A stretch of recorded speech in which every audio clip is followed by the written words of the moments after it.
The following is a special presentation of iRacing on LSR TV, your home for sim racing.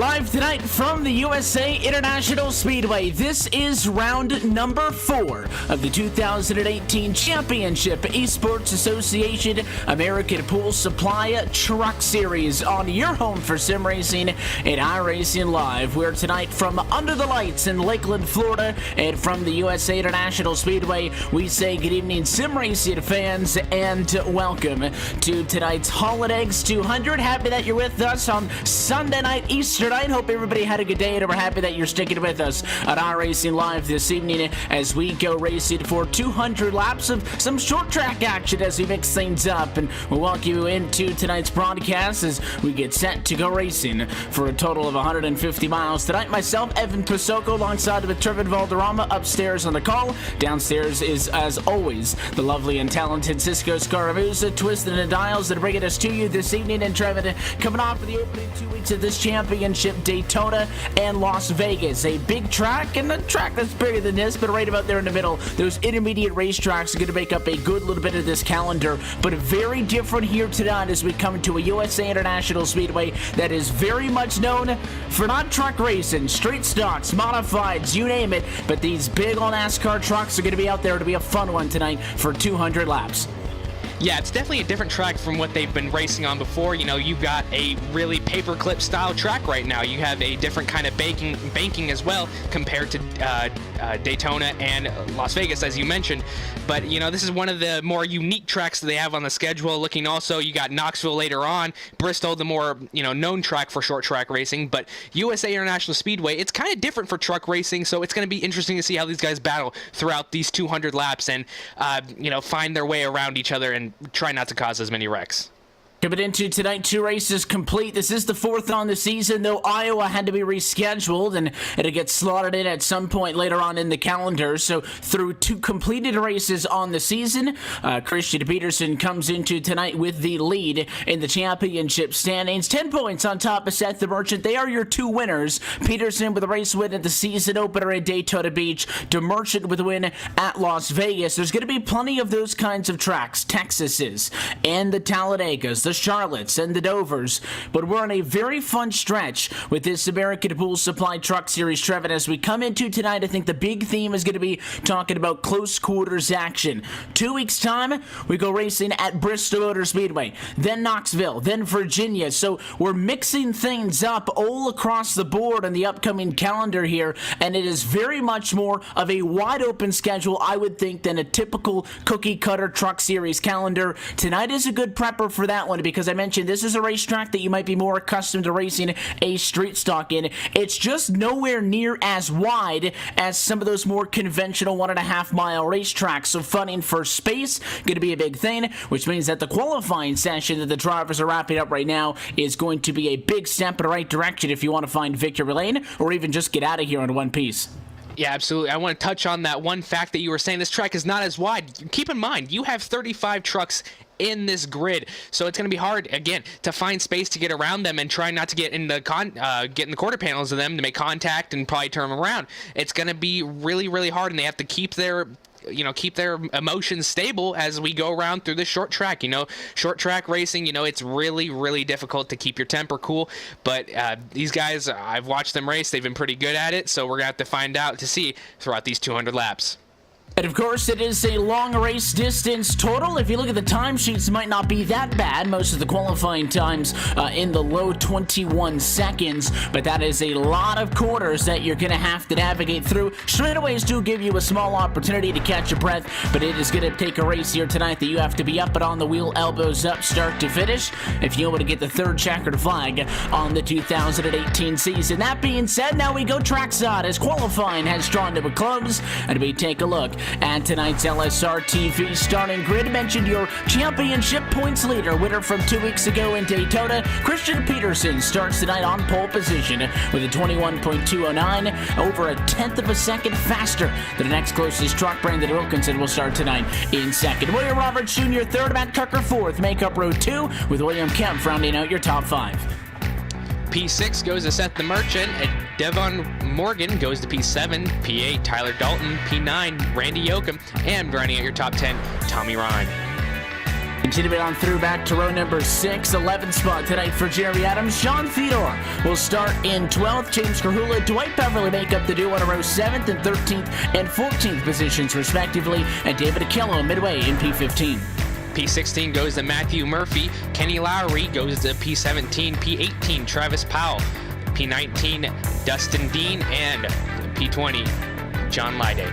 Dustin Turnage should find himself outside of the top 20. Starting tonight in 21st position, Eric Forbes, 22nd. Kyle Manger will start 23rd. Derek Paulson, 24th. And P25 is Nicholas Caldwell.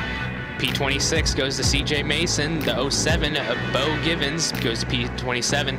28th position, Jeremy Watkins. 29th, John Magnaka. And P30 goes to Sean Cross.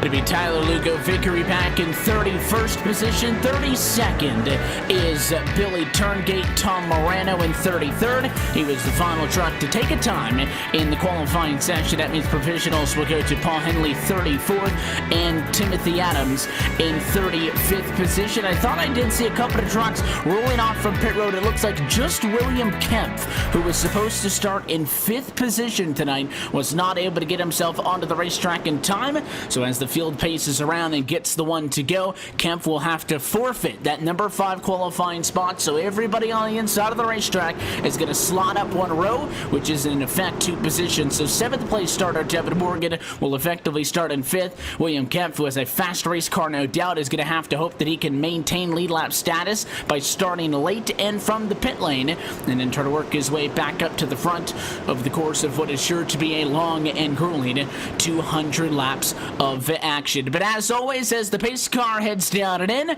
we're happy that you're spending a Sunday evening with us at LSR TV in iRacing Live. Field going to be in the hands of the 23 of Christian Peterson, a very driver who's much familiar with the place at this USA International Speedway. Your championship leader with a win already on the season wants another one. He'll take the American Ethanol green flag, and we are racing in the Hall and Eggs 200 from USA International Speedway. Battle for the race lead through 1 and 2 for the first time. Peterson clear down the back straightaway.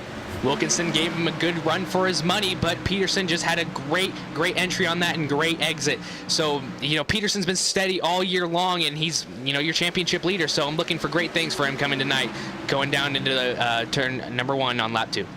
In top 2 position, single filed out, it is going to be the battle between Kunker and William Roberts Jr. in that fight right there for 3rd, and might be a little bit difficult to find that 69 of Matt Kunker. A little bit of a different look on his Chevrolet Silverado tonight, but that is him tucking in line in 4th position. William Roberts does maintain 3rd. Inside of the racetrack was the better place to be there, so 1, 2, 3, 4 still run exactly where they started at the beginning of this race. Devin Morgan's going to gain a couple of spots and move up to P5, and a couple of movers here or there, but safe and steady up towards the front of the field, as these drivers, I'm sure, would really like to get spread out and work into a green flag run early. Again, it's going to be difficult to do that on a consistent basis at a racetrack like this with 35 trucks on the racetrack. Just to update you, by the way, on William Kemp, he is a lap down. He is on track, but that is bad news for the 09 machine out of the gate.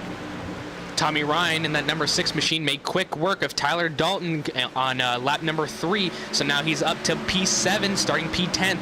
That's a quick mover. You got to keep an eye on that and caution out in the track. Caution flag is out for the first time tonight, and I believe it is the 24, Tyler Lugo Vickery, who is around, but somebody else was around in front of him. That was Randy Yoakum in the number 8 Chevrolet. We'll try to get a second look at where all of this started from, but it was in a battle for 11th position, and you'll see it better on the LSR TV replay. It looked like David Akillo's 27, pushed up a little bit. It tags Randy Yoakum. He goes around, gets clipped by the 14, but at that point he spun down below the yellow line. There is no issue at that point. And then we have a secondary spin on the front straightaway by Tyler Lugo Vickery, who jammed on the brakes and spun, trying to stay off of the back end of Paul Henley. So first yellow out, and it is a big accordion effect that took up about half the field back there. Yeah, absolutely. And, this is the thing that we're talking about. There's not really a lot of room at this track. So, one truck blocks up one lane, and you have to move to another, make a quick maneuver. And, there's really going to be nowhere else to go for the guys behind you. So it's really going to be hard for these guys to maneuver their way around through wrecks and not get caught up with them. So we'll have to monitor that throughout the night. That'll slow things down right out of the gate. Just had alluded to it a couple of laps prior to that. That this might be a theme that you see over the course of the evening here at USA International Speedway. And at the end of the day, could have been a lot worse. This is good news for William Kemp, the driver who was supposed to start in 5th position this evening after losing the lead lap from starting on pit road. He was 35th out of 35 trucks at a lap down. He will get the lucky dog, so he is going to get waved back around to the front of the field. And he will get back to the lead lap, should say. That'll put him at about 33rd position as both Tom Morano and Dustin Dean will drop one lap down for their involvement in this incident. The penalty for the caution flag goes to David Killow and to Randy Yoakum, who will get those end of the longest line penalties and actually get sent to the back. But other than that, again, not a whole lot changed. It was still Peterson, Wilkinson, Roberts, and Cucker, 1, 2, 3, and 4. Obviously, David Morgan, Trevin got the advantage with Kempf not starting in 5th, so he jumped 7th to 5th automatically and was able to hold that position. So not a whole lot was going on up front, but mid-pack is where things were a little bit exciting. Somebody like a Kyle Anger, who only needed about those 6 laps of green flag action to go 23rd to 15th. Those are the guys that to be keeping an eye on as we get set for another restart. Yeah, there was a lot of good stuff up front. They all knew where they were at, and they all knew that they had to get single file in line. And single file in line to make sure that they didn't cause a big wreck early on, so they did just that. It was great execution. There were some good battles going on inside the top 10 for the most part for the few laps that were opening. And in the middle of the pack, you're starting to see some guys coming from 23rd, 24th, the 20s into the teens. So that's great battling all around on the track. It's still out on top of the pace car. They should go at this next time by. That'll get us prepared to go back into green flag racing conditions with the race start here due up shortly. Again, these early portions of the race are when you expect some drivers to float around a little bit, trying to settle into maybe where they feel they're going to be comfortable under a race pace. Something to issue out, and it is something that we talk about every single week, is the number of tires available. Well, we've had a couple of sets in the first few weeks. Only 4 tires on the line tonight. There will be a competition caution, a halfway break at lap number 97. There are 4 tires waiting for you on a pit road then, and then only. So that is our tire situation for tonight at the USA International Speedway. Lights are now out on top of the iRacing.com pace car. So Christian Peterson is going to be in control of the field for the restart, and we'll have a little bit more flexibility as far as bringing this race back to green flag conditions than he did on the drop of the initial green flag in this one. So pace car off it into Peterson, the number 23 Chevrolet. When he wants to go, pulls the trigger out of turn number 4, and we are back underway with the green flag out. The fight's going to be for second. Here comes Roberts up the inside out of Wilkinson for P2. That was a great start by Christian Peterson. He always has fantastic restarts, so we're at to watch Brandon Wilkinson and Roberts battle it out going into turn number 3. Wilkinson with a good dive down to block that lane of that number 18 of Roberts. So we're at to watch this coming down the front stretch, see if he sets him up at all. And meanwhile, you got a 57 and the 84 battling it out, or 34, excuse me. And now 34 is making quick work of that number 64. It's Morgan on the inside of the racetrack trying to get by the 69 of Cucker up top. It's 2 sets of 2x2 for 4th on back. Peterson, Wilkinson, and Roberts have broken away 1, 2, and 3. The 34 will clear, but look at the 6 car. Tommy Ryan, all kinds of tight coming off of the quarter and all over the door of the 57 to Seth the Merchant. And Peterson Irrigation, Chevy the Merchant topside doing a good job of trying to give as much room he realistically could to Tommy Ryan, who was getting a little bit spirited in that battle on the inside of the racetrack, and it'll pay off. The 6 car wins out and moves out to race side P6. Yeah, the tire situation also you got to keep in the back of your mind. You know, you only got 4 tires later, so you got to conserve these tires all the way to lap number 97. Tommy Ryan's trying to get his way through the front of the field, but maybe, you know, you also want to conserve those tires at the same time. You saw him get a little tight. That's going to wear the tires a little bit more as the night goes on. So just watch yourself with that. But for now, we have a little bit of single file action going on in the top 10 with Christian Peterson still up in front. Peterson obviously just wants to get out and knock a couple of laps off here. Knowing that that break is going to be at the halfway point, there is no concern, assuming, of course, that everybody is going to want to take those tires. We did see a driver already get disqualified. I believe 2 drivers were disqualified. I believe Yoakum and another driver were disqualified because they violated that tire procedure. Yoakum and Dean already with black flag. So you would assume that driver's going to want to come down and get tires at the halfway point. So that makes the grand scheme of things strategy-wise a little bit easier for Peterson. You don't have to maybe save enough to stretch to the end. You know there's going to be a yellow at that halfway point, and you know probably that that's going to be when you come down and take some tires. So maybe you could push it a little bit right out of the gate here and be a little bit more aggressive per se, and that's why you see him at a 7/10 of a second advantage. Yeah, and you know, these guys are always just so focused, so maybe you just took tires on accident, you didn't uncheck it, and you went down pit road. It happens to everybody, but now we got a little bit of a battle going on between the 34 and the 18. That's Morgan and Roberts Jr. You see the 34 just get up to that back bumper in every single corner and try to get around him. Maybe he's going to get impatient and give him a little bump, but you know, it's still early on in the game, and you just see these guys start to get closer and closer and closer. So, you know, you're already starting to see some great battling going up front and trying to get to the front of the pack. We will see if they're able to do that again. Mid-pack is where all of the excitement is going to be, because obviously they're not going to stretch out quite as quickly as the drivers up front are doing. We are single file, though, through the top 10 as we run, and I think a majority of the field has settled out. It is chaotic back in about 25th spot. Battle with the 45 of Timothy Adams, the 22 of John Lada. You got the 09 of William Kempf in there. He was leaning out of Matthew Murphy, so this is exactly where I would expect things to be a little bit more chaotic. There's over 9 seconds off for the race lead. They're fighting like it's a spot inside of the top 10 up for grabs back there. Yeah, I've been watching them for quite a few laps, and that 22 just got shot up into the wall a few laps ago, so we're going to have to watch for that, see if any damage did come from that. But, you know, these guys are just starting to fight back and forth, and you start to see that number 27 of Kilroy. You get a little bit further away is that number 09 of William Kempf trying to get back to where he started in P5.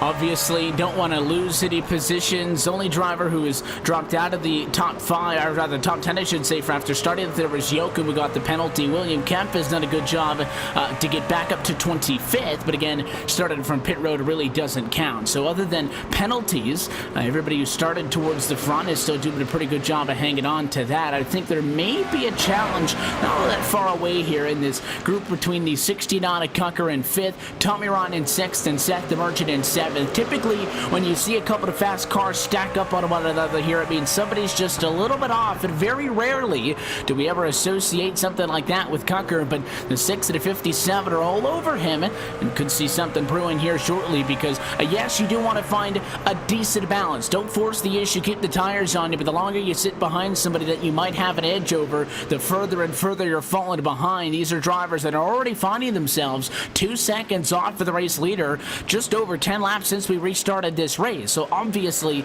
want to get going sooner rather than later inside of the top 10 still. Yeah, and you know, you start to see that gap build up between the 34 of Morgan and 69 of Cucker.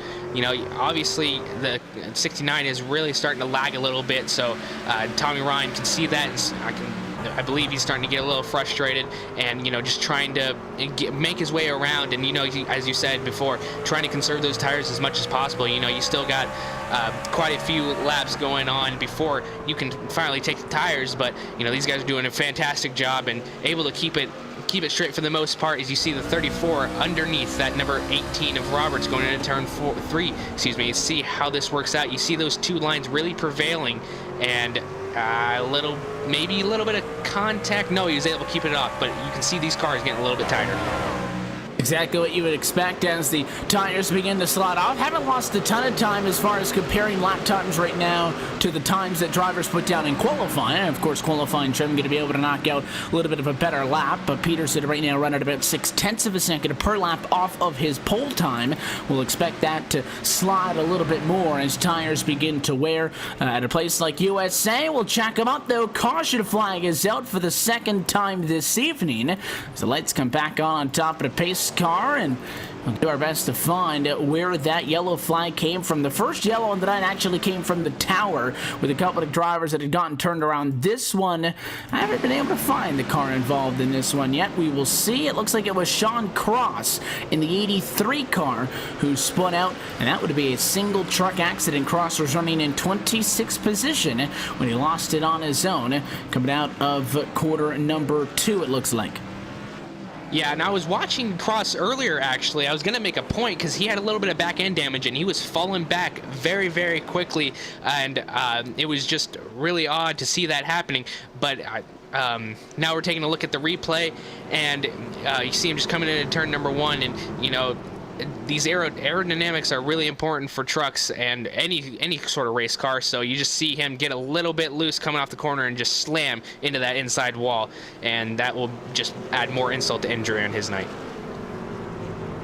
Obviously, that erases the nearly second advantage that Peterson had been able to build up. This would be the, chance just shy of maybe quarter distance to the race that you would start to ask yourself, are we going to do anything pit strategy-wise? But again, the only time you are allowed to take tires is at that midway race break, when the yellow flag flies later on at lap number 97 of 200. Of course, you can follow along with what everybody's doing throughout the course of this race up at the top of your screen on the ticker, and coverage of tonight's American Pool Supply Truck Series is brought to you by our friends at Joel Real Timing, the official timing software of LSR TV. Whether you spend your time on the sim, behind the wheel, on a pit box, or from the spotter stand, Joel Real Timing is your go-to software for iRacing timing and scoring analytics. You can get yourself the basic download for free or buy the full pro version online by going to joel-real-timing.com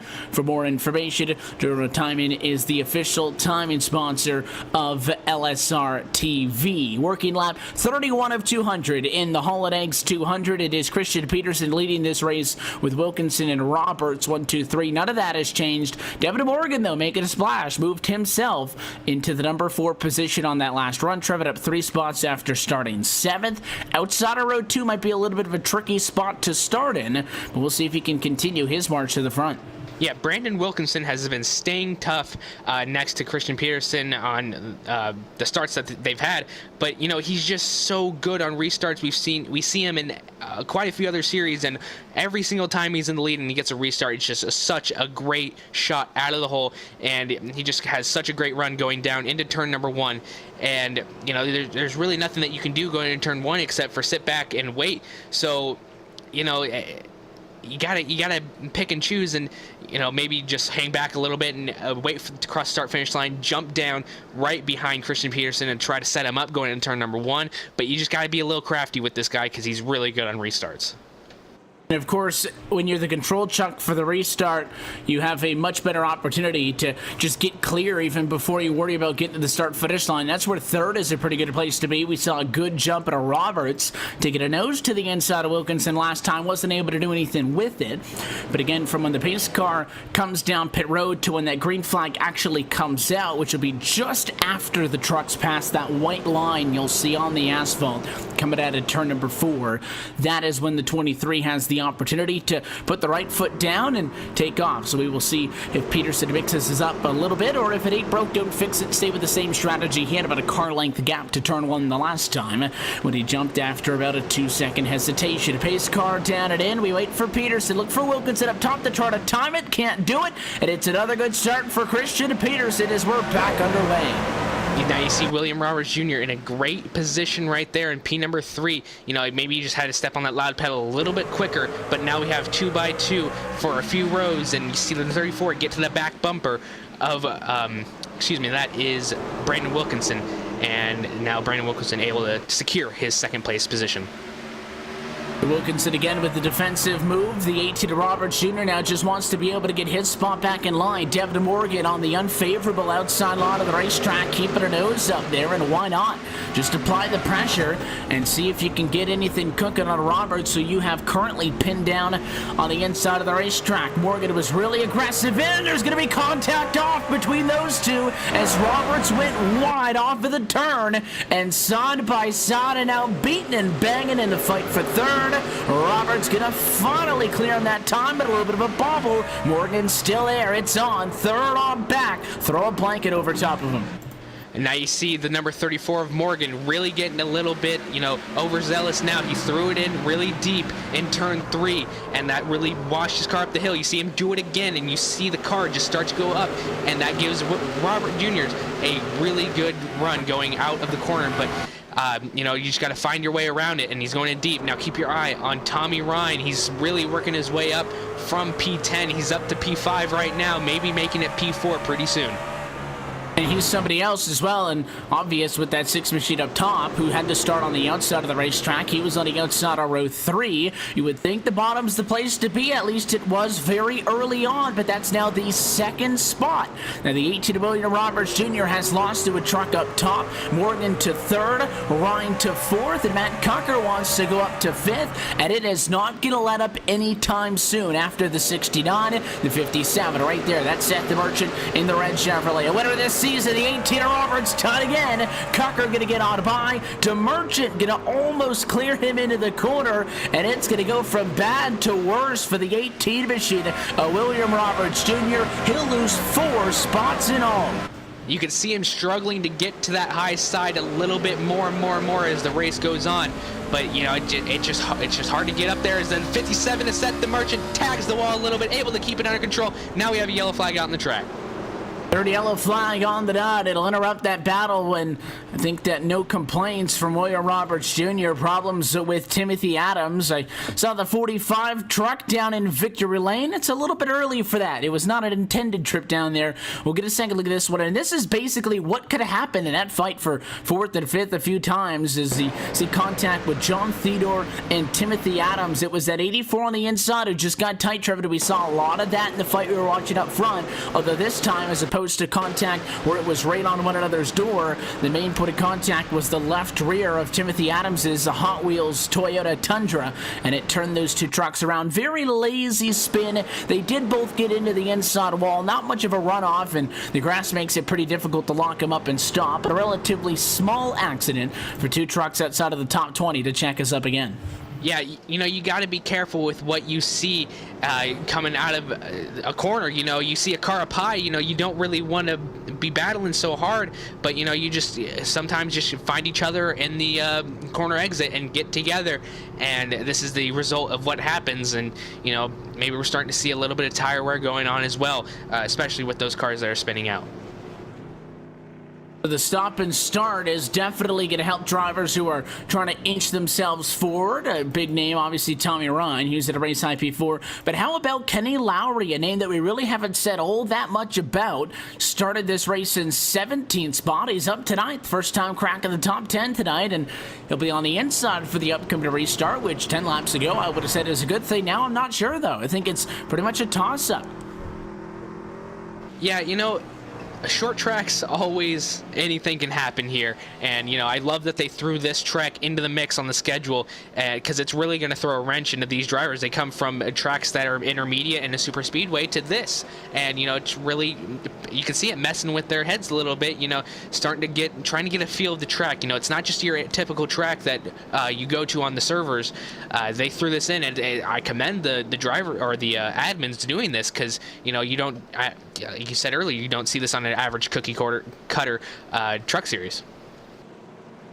Couple of those fun tracks to come up. Obviously, Bristol is very much a NASCAR track, but the likes of VIR, the Milwaukee Mile, Myrtle Beach, Gateway, Eldora, Canadian Tire Motorsports Park, go to Mosport later on this year. ISM, some of the more unique tracks, the Bullring at Las Vegas, New Smyrna. Those are plenty of the short tracks to be coming up. So if you're a fan of NASCAR truck racing and you're also a fan of a lot of the short track stuff that we do on Wednesdays and Thursdays, this is the place to be for. You're going to be plenty of this over the course of the year. And because this is the first short track race of the season, Trevor, I think you are going to see a little bit of an adjustment period. This is still very much outside of the norms.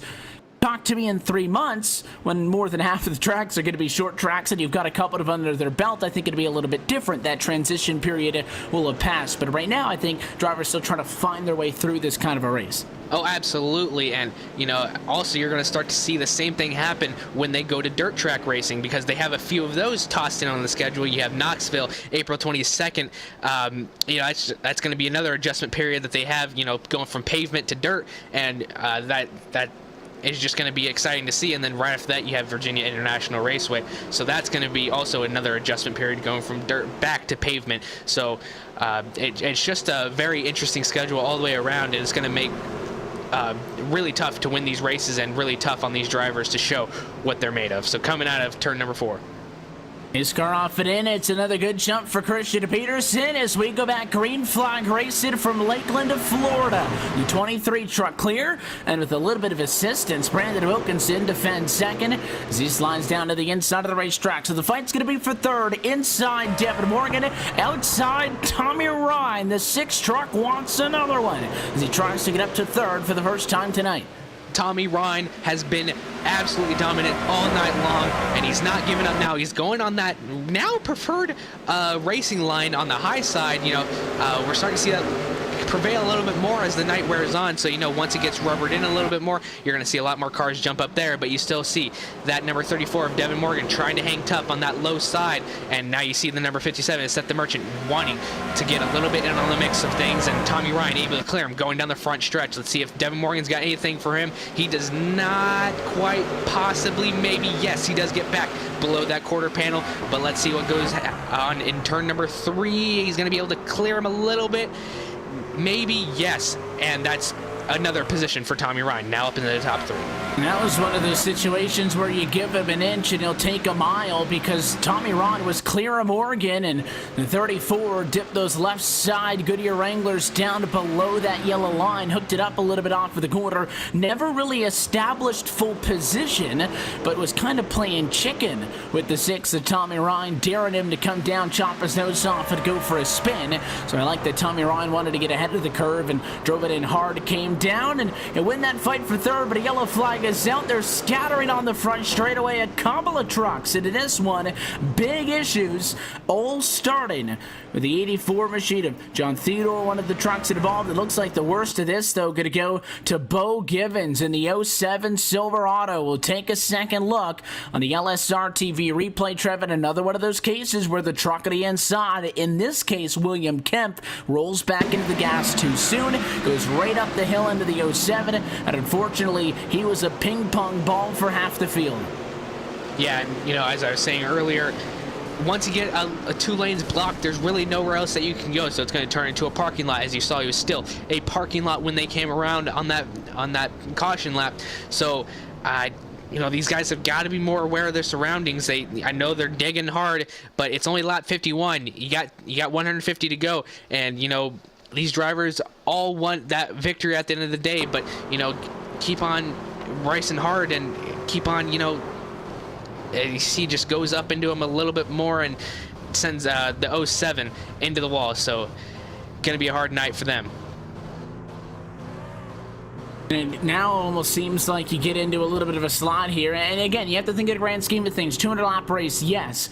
Everybody's going to want tires at halfway. So we're halfway to halfway at this point. And it's a funny concept to say, but Trevin, in any of these races, and not even just on a short track, but any other race when you've got a fuel number, you really try to compartmentalize these races. Things look a lot less intimidating if you tell yourself, I've got to go 90 laps and then have a break halfway and do another 95 to the end, as opposed to saying, all right, I got to go racing for 200 laps. So it makes things a lot easier, that's for sure. And obviously, that's how you get through things. Compartmentalize them, take it step by step. It also really helps you with not losing focus either. I mentioned right at the top of it all that this was going to be a race that you had to be up on the wheel throughout. It's very easy when you go through this routine and have a couple of restarts that you can maybe become a little bit complicit, back off it a little bit, lose that focus, lose that edge. And I'm sure for all of the drivers that have a spotter or a crew chief on a radio with them, it's their job to make sure the driver is dialed in every single time. Yeah, absolutely. One of the hardest things as a driver, you can't get that tunnel vision going on, especially during the race, because, you get into that groove. You get into, turn left and then go straight, turn left, go straight. You get that tunnel vision, but you got to remember, it's more than that. You got to be able to know what your other driver is doing in front of you. You got to be able to strategize around that and, know that you're halfway to halfway, so maybe start to use your tires up a little bit more if you've been on the conservative side, and start to save your tires a little bit more if you haven't been on that conservative side. So just all these things, and especially it's a short track, so you got to especially be on top of things here tonight. But these drivers starting to get a little more laid back in the front, you can see, but still great battles all around. And longer yellows as well, it seems, maybe giving drivers, maybe a lap or two more when you talk about those guys that were involved in accidents to try to get a little bit more of the damage fixed. We have 29 trucks still scored on the lead lap of the 35 who started. The only drivers who were officially out of this race were black flagged for taking tires when they were not allowed to. Other than that, John Magnaco, 1 lap down 30th, also a lap down 31st for Tom Morano, 2 laps down Sean Cross, and Bo Giffens is the only one with a question mark above his name because he is 5 laps down 33rd, and obviously he got the brunt of that impact, so that truck is down on pit road for repairs. We will see if he sticks it out down there to get it fixed back up, back to 100%, or if he is going to call it quits at some point here this evening. But we'll focus back on the trucks that are on the racetrack. Pace car going to get down and in, and we're going to have another opportunity to go back to the green flag action to Christian Peterson. So far, so good. You saw Tommy Ryan try to guess that one. It's not all bad for the 6 Chevy as he gets second, but it is Peterson in the lead to turn number 1. And look at the move by Seth the Merchant, slicing high to low. He wants second spot with a big run down the back straightaway. That was a good prediction by Tommy Ryan, but not good enough. And now you see the Fit 34 gets into the back of Tommy Ryan a little bit. That's Devin Morgan giving a little shot to him, saying, I'm here and I want my position back. So he's going to be diving down that low side. Maybe that top side's not where you want to be right now. Maybe it's starting to lose its grip a little bit more. So maybe Tommy Ryan wants to think about going back down to that bottom lane, but we'll have to see as the night goes on. Now Seth the Merchant up into second. It's Christian Peterson and Seth the Merchant are the 2 guys that we see up here at the top 2 spots quite a lot, so we're going to have to watch. We'll obviously see if the top 2 on a racetrack right now, your 2 race winners to this point this year. Peterson, as noted, winner from Daytona International Speedway, first race of the year that came at the start of March, and a couple of weeks ago as well, Seth the Merchant with a win at Las Vegas Motor Speedway. 1-2 with the points, 1-2 on track right now. Trucks really, though, sliding and pushing as they come up off of the corner. I don't expect that issue to go away until we definitely get the tires at the halfway home marker. Battle right now for 8th position. Kenny Lowry, the driver who he touched on a little bit ago, break it into the single digits. He's trying to complete a pass on the 89 of Jeremy Adams for 8th and 9th, but he will finally do it right there. So he's at a race high P8, and that 25 who's coming through, the black truck on the inside of Kyle Anger. He's also in a big charge up now, 14 spots. First time for him in the top 10 tonight after starting in 23rd. And now you start to see James Krahula try to take advantage of Jeremy Adams. And now you see him falling back a little bit more. And, you know, it's just now you just got to get yourself dialed back in. That's one of your things that you were talking about earlier. You know, you got to get dialed back in and ready to fight more and more. You can't let these guys get in your head that you're falling back, and just keep on going. Obviously, trying to compartmentalize things, focus, worry on one truck at a time is what happens in a perfect world, but on these restarts, you get swarmed. You got 5-6 trucks all in and around you off of a second, and things can definitely get a little bit out of hand. Fighting for the final spot inside of the top 10 right now. Jeremy Adams at the 89 and James Krahula in the 4. The 89 has been going the wrong way off of the restart. The 4 a little bit high in. We've seen that a lot off of the corner. I don't think Krahula meant to do it, but he really roughed up Jeremy Adams, and the 89 is not going to be a fan of that, so he'll cross it over, and now a spirited fight for P10. So much, oh good heavens, another shot to the number 4 of James Krahula. Almost got a little bit more action from him. Now you're starting to see a little bit more diciness going on for this position. Dwight Beverly also in that mix and close behind Tyler Dalton, so we're gonna have to watch inside that top 10. Yellow flag out now, but not for them. And race leaders were getting at it, but the yellow flag will come out once more, and the 16 of Paul Henley is slow. It was the 16 of Paul Henley. He checked out. The drivers in front of him were really going at it. 21st and 22nd, a battle between CJ Mason and William Kemp. And they got together in 4. Henley put on the brakes, and Billy Tungate didn't get the memo. Tanked him at after quarter panel. Spins the number 16 around and puts us back under yellow at lap number 64.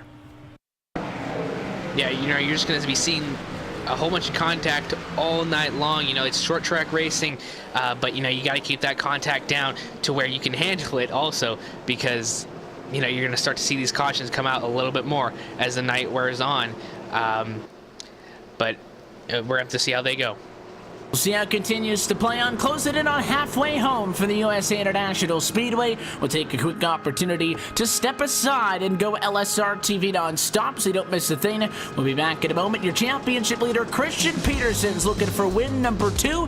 He currently leads in the Holiday 200. You're watching LSR TV's coverage of the American Pool Supply Truck Series at iRacing Live. Back to Lakeland in a moment.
And back live from the virtual USA International Speedway. Pace car back down it in this time. Christian Peterson, same song and same dance as we complete lap number 69. He will be in control of the field once more, as he has every single time. And it is a good jump, but not his best. Seth the Merchant going to be all over the bumper as we head to 1 and 2. He darts to the inside, maintains P2. Devin Morgan trying to get around Tommy Ryan behind for 3rd and 4th, but we really haven't seen a God's darnest battle for the race lead yet tonight. We'll see if DeMerchant can deliver it. It's taken him some time to work his way up from P6, but he's finally on the doorstep. Here we go into turn number 1.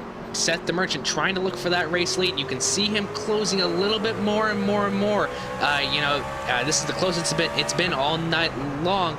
Devin Morgan also trying to get to the back bumper of Seth the Merchant, maybe give him a little bump and run to get to that second spot, while Tommy Ryan, the star of the night, has been getting closer and closer, but has lost his position from 3rd, and now he's down to 4th. The drop back 1 spot, but overall still +6 for the 6 machine. No big loss there. Morgan again had a good restart on that bottom lane and was able to stay up in front of him. We're not seeing, though, the separation that we had seen so far tonight as far as your race leaders really darting out early. Christian Peterson's got about 4 or 5 car lengths onto Merchant. It is a healthy margin, but I have to wonder, Trevor, if these drivers feel like these closing 25 or so laps before that competition caution comes out at halfway is a big part in this race. I'm sure they would very much like to go into the halfway point as the guy out front, get the fresh tires, make your adjustments, and be in control to start the second half. So maybe we'll see drivers a little bit more aggressive than we have up until this point now, working lap 74. Yeah, absolutely. I was waiting to see how long it would take for them to get a little bit more aggressive and see how long it takes for them to, realize I gotta get going. So you're starting to see a little bit more.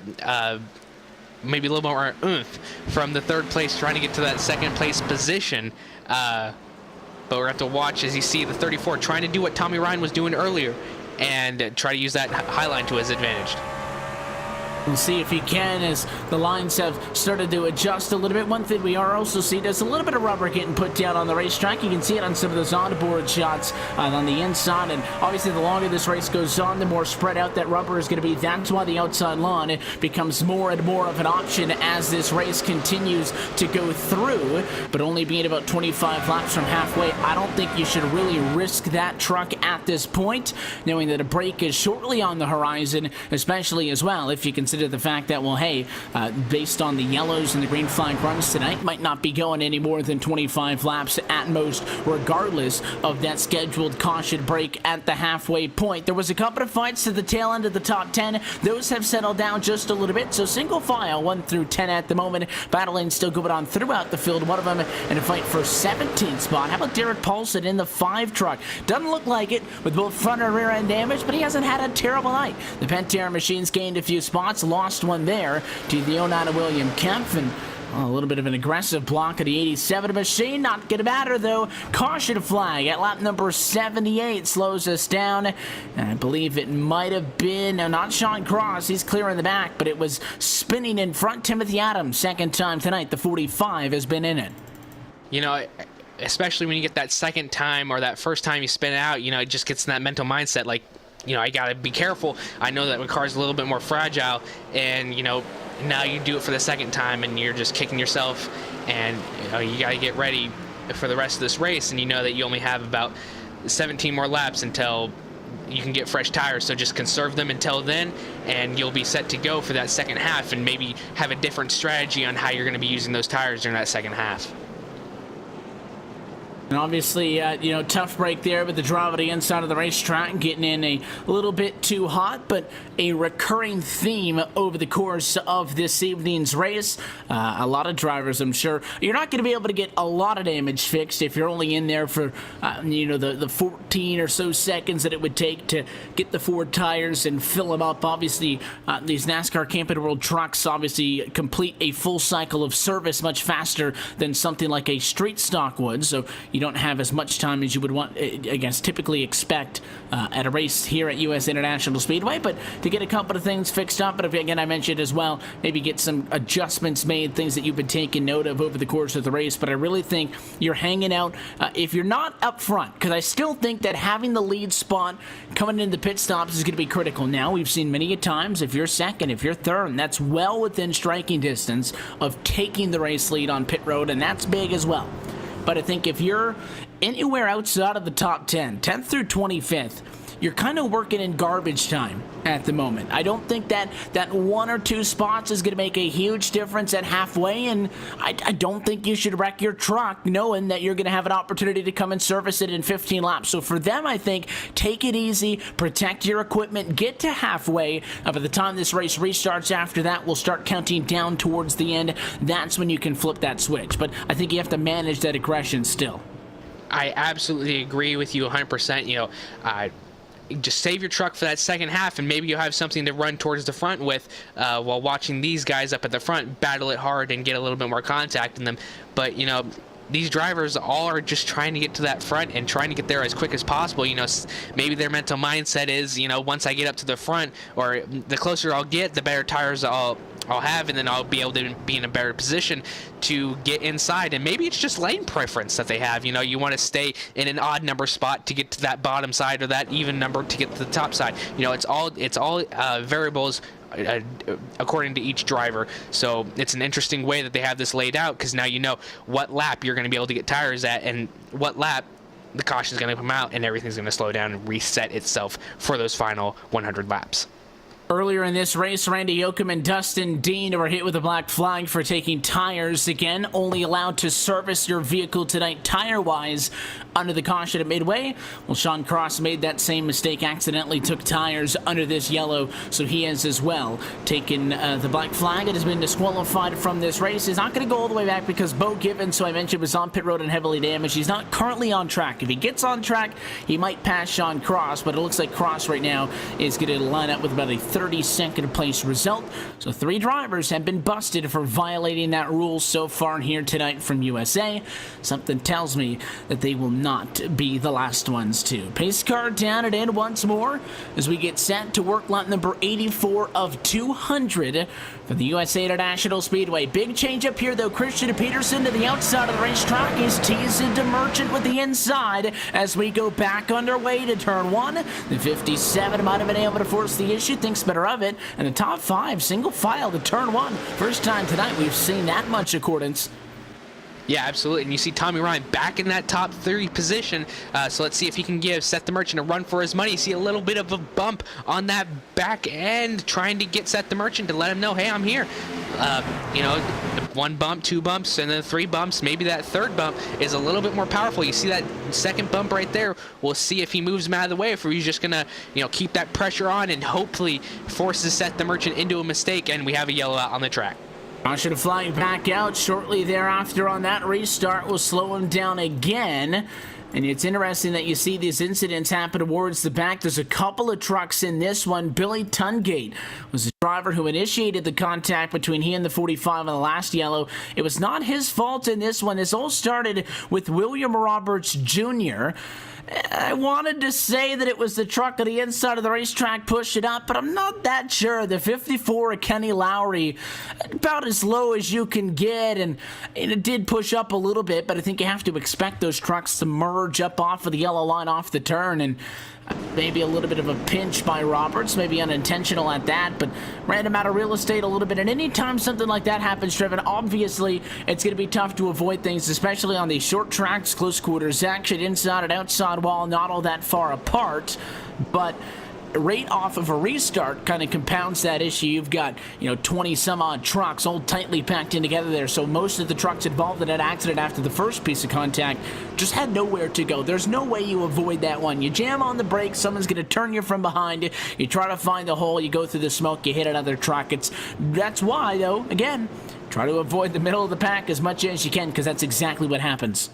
Yeah, absolutely. That's just a racing deal right there. I think that both trucks went down and went up, but It was a hard wreck, and luckily it didn't go back up into the racing lane. They kept it all down before the trucks all passed, and was able to, not take out more trucks than it could have. It could have been a lot worse. But this is also messing with all these drivers' heads with a lot of going for a short amount of time, and then probably pacing more than they're been going on the green laps. So really getting into these drivers mindset, saying, hey, come on, let's get it together, let's get some green flag laps running, and we'll see what happens at halfway, and then get reset as well, and then have a good run towards the end. It's not really helping these drivers out that they keep on going and then stopping.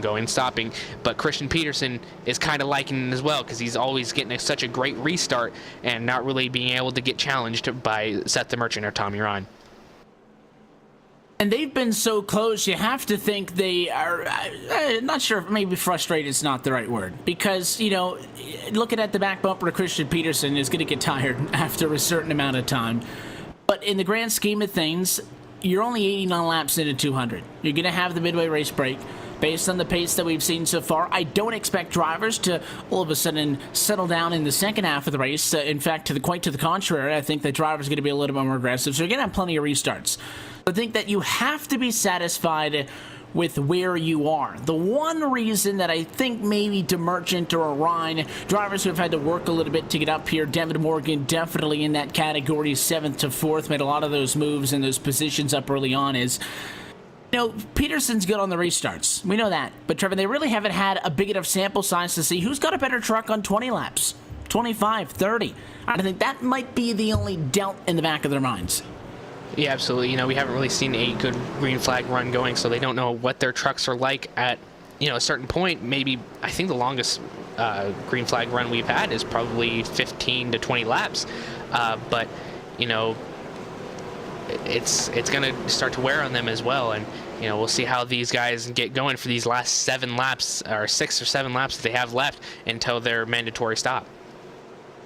And it's right on the horizon. So we'll see if anybody wants to mix things up at the last second here as we close in on the mandatory yellow and the comp yellow at the halfway point tonight from Lakeland. Green flag back in the air with Peterson up top. DeMerchant's on the inside, though. Has a nose, and again, could have forced the issue. Thinks better of it. Wants to protect the track position. Tucks in line to P2. Not as friendly in the battle for third as Morgan and Ryan go at it with a 6 car to the inside, trying to defend the spot. Morgan wants to get back up to third. Yeah, absolutely. You see Morgan getting a little bit loose right there, and going to open up the door for that number 69 and Matt Cucker, trying to make quick work of him before this competition caution comes out.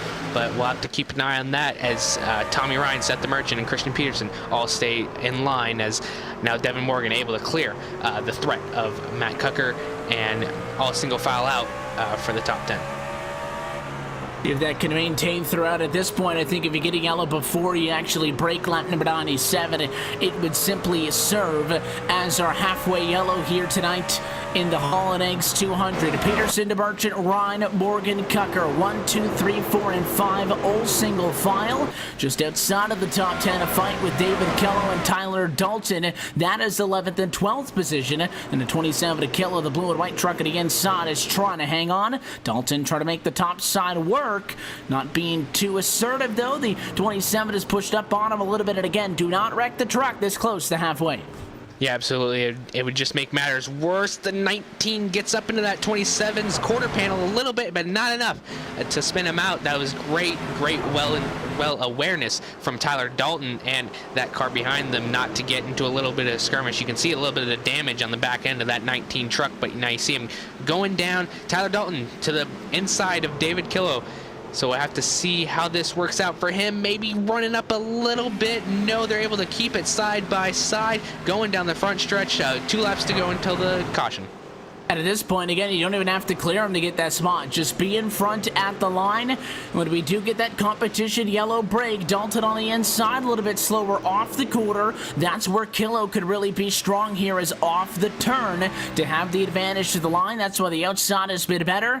And as they complete lap number 96, the 27 will clear him on the outside. That closes out that battle. And Christian Peterson, half a second in front of Seth the Merchant. Going to come to the end of lap number 97.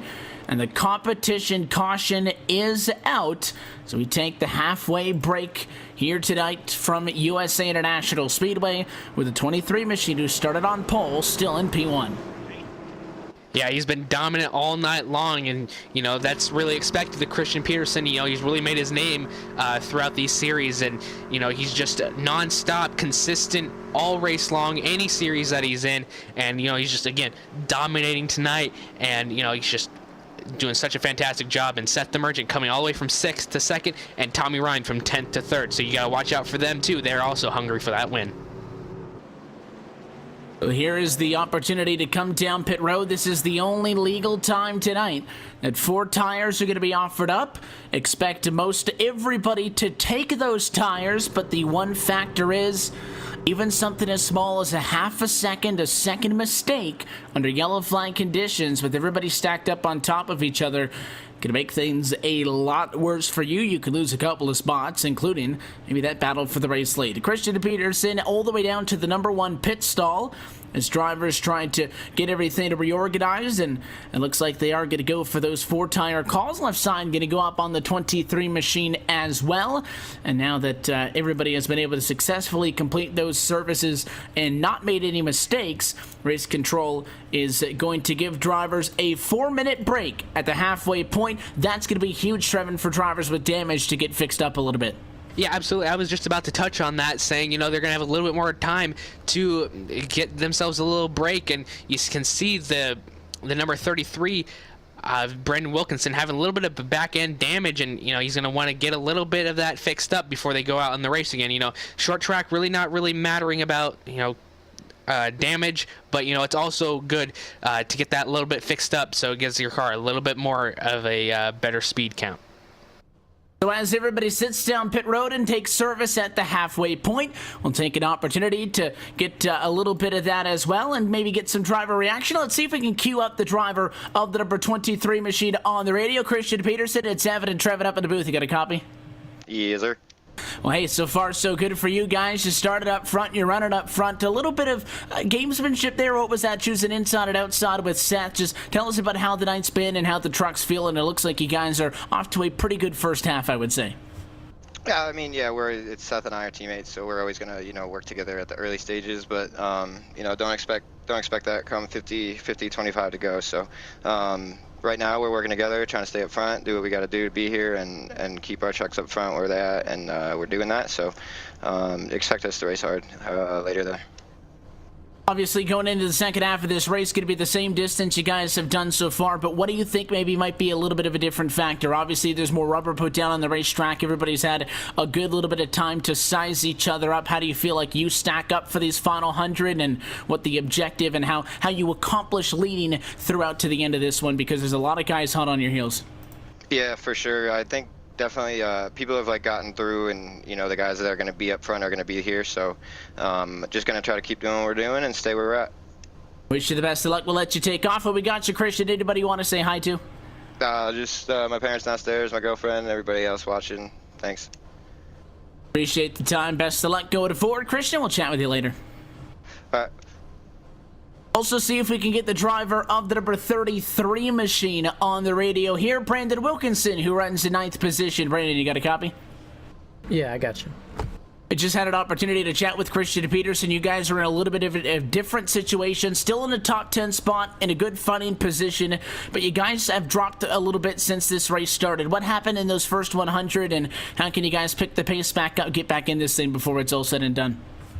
Well, our Mad Dog Motorsports Spotter Wilkes Chevy was really good there in that opening stint. We ran second to Christian, just trying to learn the line, and we got involved in that wreck there where Mignacca was stopped on the front stretch, and we lost a bunch of spots because of that. And then we kind of just got caught in the hornet's nest back here. So we're just we have some damage here. Guys are working on it right now, and we're gonna try to just improve on it. Not sure really what we have. We got into the 18 pretty hard there when he spun, so we'll see what we got. I'm just going to try to stay positive, and we went into tonight hoping for a top 15, so top 10 would be really good. We had some good speed early on, so got some good things to take out of tonight for sure. Being on back on row 5 for the upcoming restart, that kind of puts you in the fray a little bit. If nothing else changes, you should line up on the inside of that row. How do you work with that positioning to get away from some of that chaos, and once you make those couple of spots up, things get a little bit lighter? Yeah, just got to be patient. Devin does a good job up there. Whenever he's in front of me, let me know what's going on, and just trusting the guys behind me, hoping it's all about luck. If they run you over, they run you over. If not, then that's good too. So just gonna hope and pray that everybody looks past their wheels, and just like they've done all night. So see what we got here, and guess we're rolling. So good luck to you guys. It should be fun. We'll let you jump back on the team radio. Brandon, we appreciate your time. Best of luck here in the second half. Always. Thank you. That is the driver of the number 33 machine, Brandon Wilkinson, who will rejoin the racetrack in the number 9 position. Of course, thanks to him and Christian Peterson for giving us an opportunity to see if we can get Tommy Ryan on the radio as well, driver of the number 6 Chevrolet. Tommy, you got us? 10-4, man.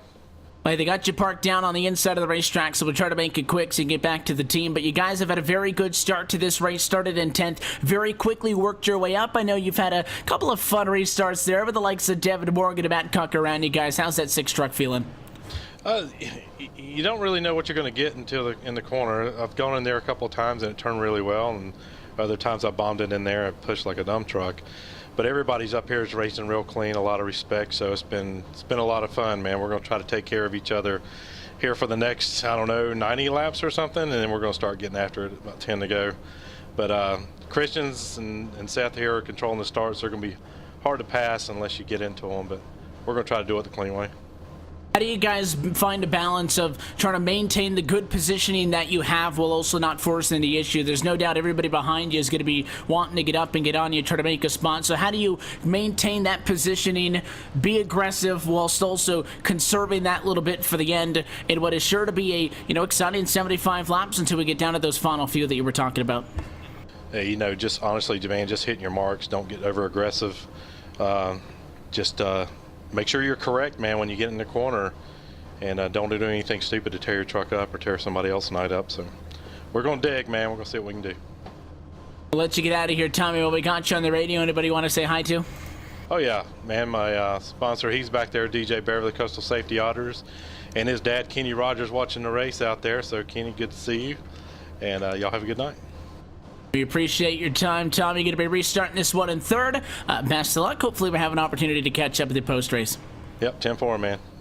The driver of the number 6 machine, Tommy Ryan, who will start in 3rd position. Of course, you can see the drivers lined up on the inside of the racetrack as we get set to put the red flag behind us. They are just updating the running order. Of course, when we get back to green flag conditions, running order going to be up at the top of your screen, but we'll also do our best to give you a quick run-through once the trucks begin rolling with a look at your iRacing, a midway race break. And I think that there's a couple of different strategies still to be played here, Trevor. Obviously, Tommy Ryan doesn't want to get after it until those final 10 laps or so, but if you're not in the top 10 like all the drivers we talked to, I think you got to get on it now. Yeah, you got to start making your way up through the field. You've had 100 laps to see how the track is, kind of, that adjustment period that you were talking about coming from intermediate tracks to a short track. You've had 100 laps to get used to it. Now you got to start digging your way from the back of the field, like people that are way back there, like Tyler Lugo Vickery, Timothy Adams, Jeremy Watkins, the likes of Billy Tungate. They really got to start getting further and further up ahead. But the guys that are up in the top 10, David Killer, Brandon Wilkinson, Dwight Beverly, they're going to have to defend these guys at the same time. It's going to be a constant battle going back and forth. But I'm really excited to see how these guys are going to, adjust themselves according to what the track is like, and trying to see what kind of lanes also are going to be going on as well, because we've seen different kinds of lanes coming out throughout the night. You've seen the bottom lane prevail, you've seen the top lane prevail, you've seen the bottom lane prevail again. So, it's going to be a constant change with these dynamic tracks that they've implemented inside the service. So it's really going to be an interesting night for the rest of the night. So we'll have to see how long it takes for these guys to start charging. Okay, now I'm going to go on a bye. Let's take this look at your iRacing midway race break as we get set to go back green just give you a note on how all of this is going to work out. Christian Peterson is going to be your race leader. He wants the outside to be Seth the Merchant, Tommy Ryan, Devin Morgan, Matt Cucker, Kenny Lowry, Jerry Adams, Kyle Anger, Dwight Beverly, Brandon Wilkinson, your top 10. David Killo, Tyler Dalton, Nicholas Caldwell, Derek Paulson, Matthew Murphy, Travis Powell, John Theodore, John Lyday, Paul Henley, and Eric Forbes through 20th. And then John McNaughton, CJ Mason, Tom Morano, Billy Tungate, Tyler Lugo Vickery, Timothy Adams, with Jeremy Watkins, James Carhula, and William Kemp through 29th. Those are the drivers lined up on the lead lap for this one. We are 2 by 2, and it is time to go second half racing from the USA International Speedway. Peterson again on the outside, takes the American Ethanol green flag, and let's go at it. 99 laps to go. You see another dominating performance by Christian Peterson. Seth the Merchant just not able to catch him. You also see Devin Morgan on that top side fighting with the number 6 of Tommy Ryan. We'll see how it goes into turn number 3. You see Tommy Ryan just let him go with ease. Maybe just let him see how he works out in this opening stages of part 2. You heard him talk about in the interview. He's going to wait a few more until a few laps are left. So maybe that's just a part of his plan. And, just sitting back, sitting pretty, letting these guys burn out their tires first while he conserves. Try to conserve whilst also being aggressive. A lot easier said than done. All of the drivers up front have got plenty of experience inside a championship Esports Association racing events and have done this in once or twice. The top 10, though, single file out. Everybody's still on top of each other towards the front, but at least inside of the top 10 drivers on the same page, it looks like. Yeah, you got to be on that same page to connect with other drivers to tell them, hey, we got a lot of laps to go. I don't want to be driving this under caution. Let's get these green flag laps going. And you can see the first battle going on between 11th and 12th. And now you see, and now it's the Tyler Dalton was able to take that spot away from Nicholas Caldwell. And now you just see a single file. The first now battle you see is between the 27 and that number 55. You see a little bit almost contact between Powell and Killor, and you see coming down for lap number 106. At 106 at a work, still running as noted. 28 trucks at the lead lap right now. Just lost William Kemp off of that restart. His night is done. It looked like he received a throughput fault at an unacceptable level. He's loaded back into the session. However, he is done. And now big issues with the 27. Killo was just talking about him, and he's gone up with Travis Powell. Yellow flag is back out. Talked about how everybody in the top 10 was on the same page. Clearly not on the same page at battle for 13th. It was Powell who opened up the door. Killo flashed the nose. Got to give credit to the 55 Trevor. He gave him the spot, but Killo just did not commit enough to the bottom of the racetrack at bonside the 55. Yeah, he just absolutely punted him going into that turn right there. You're trying to get position, but that's not just the way to do it. He gave him the spot. Yeah, he left that inside lane open, but 27 just threw it in too deep, and I could see that kind of building over the past few laps, and I was waiting for it to happen, and just there it was. Unfortunately, another yellow comes out, and it is interesting, but it makes sense. When you talk about the fact that, all of these incidents comes from the teens and from the positions in the 20s and such, and you would think it would be the drivers battling for the positions up front, but again, we're still not ready to flip that switch. The drivers up front trying to protect position. It's the drivers in the middle of the pack that are still in that little bit of a desperation mode. Past halfway, though, from Lakeland, Florida. We'll take another quick opportunity to step aside. Plenty more second half racing to come when we return to the Holiday X 200, part of LSR TV's continuing coverage of the Championship Esports Association American Pool Supply Truck Series. Christian Peterson, your leader at lap 109.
Back live from USA International Speedway with the lights out. The pace car headed down to pit road. 111 laps going to be complete. Tonight's race from Lakeland, Florida. Christian Peterson, fourth time in a row. The driver of the 23 Chevys chose the outside of the racetrack, and he leads us as we go back and away down to turn number 1. Seth the Merchant safely in second. Those two drivers working somewhat together to protect the front row. Tommy Ryan talked a little bit about it when we caught up with him halfway home. It's going to be very difficult to get around them when they have that little bit of agreement going. Peterson up top, to Merchant down low, and not a good restart for the 6 of Tommy Ryan. Devin Morgan going to move into third, and Matt Tucker may not be done yet. He may fall all the way to P5, almost clear but not quite. Tommy Ryan trying to hang on to fourth. Just a hard battle all night long for Tommy Ryan. He got himself up in the top 3, lost it, got back up in the top 3, and now he's outside again, now losing another spot to Matt Tucker. Now to watch to see how he can retaliate on the way through. 89 is also looking below. That's the number 89 of Jeremy Adams, trying to see what else. But meanwhile, Brandon Wilkinson back up into the top 10. Previous from what he's been with a little bit of a damaged race car. You see him lurking, trying to get around the number 19. We had an opportunity to chat with him as well. He tried to fake a move to the inside of the 19 at Alton. It might have been an attempt to go up for that spot. Might have also been a block on the 28. How about that? Nicholas Caldwell gives him a little bit of a shot to the back end as Wilkinson falls to 11th position. We talked with him at the break, and he mentioned that really his goal for tonight was just the top 15, but that's the first time tonight he's dropped it out of the top 10. Sure, he would like to be able to get back up to Dalton, but it just doesn't look like that 33 truck has it right now. Yeah, he's trying so hard, but you see a lot of back-end damage as well. So we'll have to see how he can get back into that top 10, and yellow flag is back out on the racetrack. Caution flag once more, and the race leaders again look like they're going to be unaffected by this one. It is a spin with Tom Morano and Billy Tungate. The 03 machine has got a lot of damage on board, and not a surprise that it's not even where it started. It was Morano who got turned around. It was a battle for 20th position. David Killow gets into the left rear quarter panel. That looks like one of those incidents that you got to be able to avoid, although the 48 machine, and I didn't look like he was overtly sideways or anything, Trevin, but Morano definitely lost speed coming off of the corner, and that was right in front of Killow. So if you watch it at full speed, it looks like he just plowed him, but something happened with the 48, and I don't think I could really blame the 27 on that one. He got on the brakes as soon as he could. It was just a split second too late. Yeah, and you got to be aware of that as well. You have to to be watching out for that. But this is just one of those things where it's just hard to predict and everything. And you did see that 48 slow down quite a bit, and now the number David Kilroy has gotten disqualified because that's his second strike, so that's going to be a tough break for him tonight. Another driver is disqualified for being the cause of a second incident, and again for Killow, I think it's a tough break in all of that. Obviously, he's not had the greatest of nights, but involved in a couple of altercations. But again, just a tough situation there for the 27 to get on the brakes. And again, the end-all be-all is you got to be in control of your truck, and if you get somebody left rear and turn them around, it was you who got into him. But I think a tough break there, a circumstantial ending for Killow, and he's pleading his case on the radio right now, echoing those exact same things, but I don't think it's going to be too much benefit at this point, as the call has already been made, and Killow will accept the verdict, head to the garage, and his night will be done as well. But the fifth truck we've seen now take it behind the wall. Yeah, just a hard night to keep your tempers under control and everything, especially with that, and just hard racing with all the way around. And with hard racing comes disciplinary actions, and this is our fifth one, and some have just been silly mistakes, and some have been trying to keep it under control and trying to keep your nose out of it. We work now into lap number 120 on this evening, and coverage of the American Pool Supply Truck Series is brought to you by American Pool Supply. American Pool Supply has been serving in the United States and other service companies for 45 years, distributing pool products from all major manufacturers, stock concrete, plumbing, and are an exclusive distributor for PPG chemicals. Our people are among the most knowledgeable in the pool industry and help our customers choose the best pool products for their needs.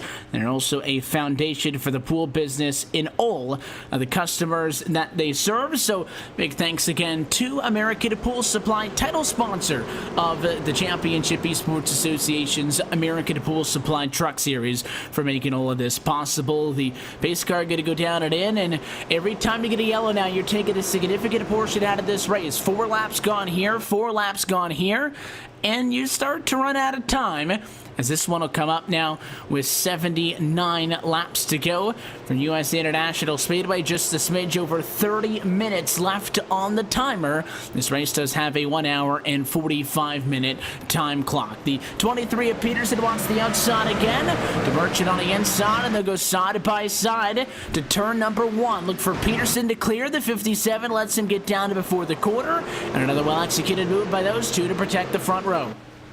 Again, another great restart by him. That's all we can talk about with him, because he's doing so great. The only thing he's really making look easy is that restart, and he's really just keeping pace with that restart. And now you see Matt Cucker make his way into the top 3, and also you see Devin Morgan trying to get under him a little bit. He tapped him. Around goes Matt Cucker. From third, the yellow flag is going to come out. He did a good job of saving it, but the caution flag already flew as contact between Matt Cucker and Devin Morgan in a side-by-side fight for third. You're getting a second look at this one on the LSR TV replay. The slightest of taps to the left rear sends the 16 on around. It was Morgan who took the big nose-first impact into the inside wall.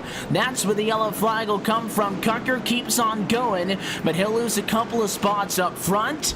And for a night that has seen most of the accidents come from some of the back markers, it hits the drivers in the top 5. Wow, what a change, because now Matt Cucker is into 12th position, so he's going to have a long way to go if he wants to get back into those top spots. But he's been fantastic all night long, and I'm not really going to think that he's going to be not too shabby, because he didn't really take that hard of a hit, just a little bit of a lick on that left side. He's got really fortunate from that.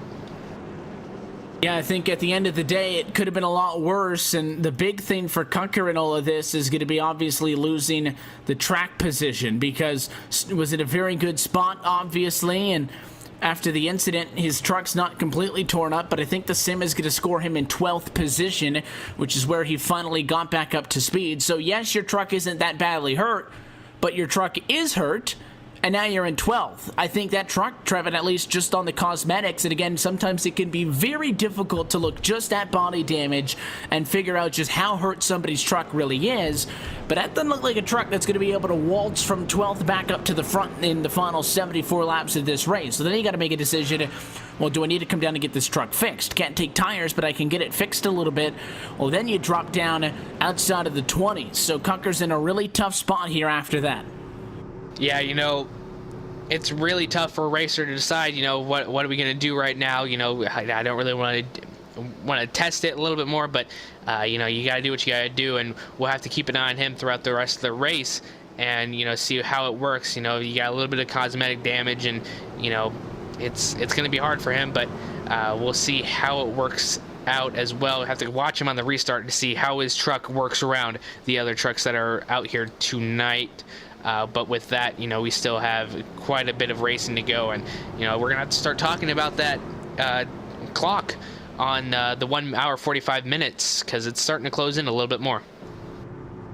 Definitely is getting closer to that, although it looks like still on pace to be able to complete this race at full distance. If you do get, again, sustained yellows to the end, it might be a little bit tighter than one would like to see, and we will see if that is something that comes into effect or not. I would like to say no, But we will just kind of hope and see how this one plays out, because if you can get going for the final 73 laps of this race, you're getting nearly 3 laps in per minute under green flag conditions. Not a lot of time to be able to wrap this one up, but of course at the end of them, expect restarts and a plenty of them in order to decide who walks away with a win here tonight from the USA International Speedway. Another pit cycle, though, going to come to a conclusion here. Yellow flag cycle, I guess I should say, because pit stop's not allowed outside of that halfway break. So another yellow flag cycle going to come to a conclusion here. Pace car going to head down and in, and this time Peterson inside of the racetrack, DeMerchant outside. They had been working together. Peterson up top, DeMerchant down low to protect positions 1 and 2. Might be a little bit early to throw that to the wind. We'll see what they've got planned here, though, with the 23 truck at the inside of the racetrack. Obviously, they communicate because they leave right on the dime with each other. And DeMerchant lifts a little bit into the corner, looking to tuck down in line. Peterson 1, look for the 6 of Tommy Ryan to try to shake things up. Nice drive into the corner, but can't get it. DeMerchant still second. That number 54 of Kenny Lowry really dug it in right there, and he does it again. Gets a little tap to the 25 of Kyle Manger, and he's gonna get that position from him now. You see him just going down that front stretch on that low side and able to clear him. Going into turn 1 now, getting a little loose at 25. Oh, wow, what a save. What a save by Kyle Manger, but also losing a lot of spots.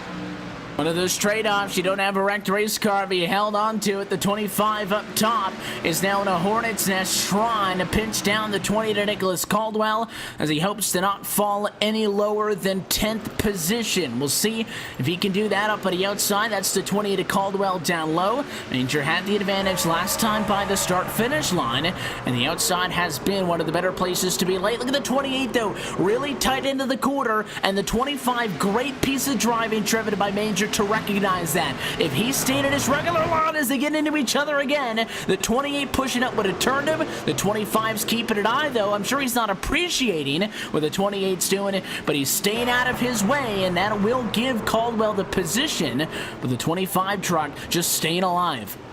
Yeah, and great presence of mind to notice that and be able to, keep your head cool a little bit. You got a little bit of a contact right there, but you see Matt Cucker now taking advantage of Kyle Manger, but we're gonna have to see how this all works out. Coming into turn number 1, you see the 3 of John Mignacca trying to take advantage of Kyle Manger.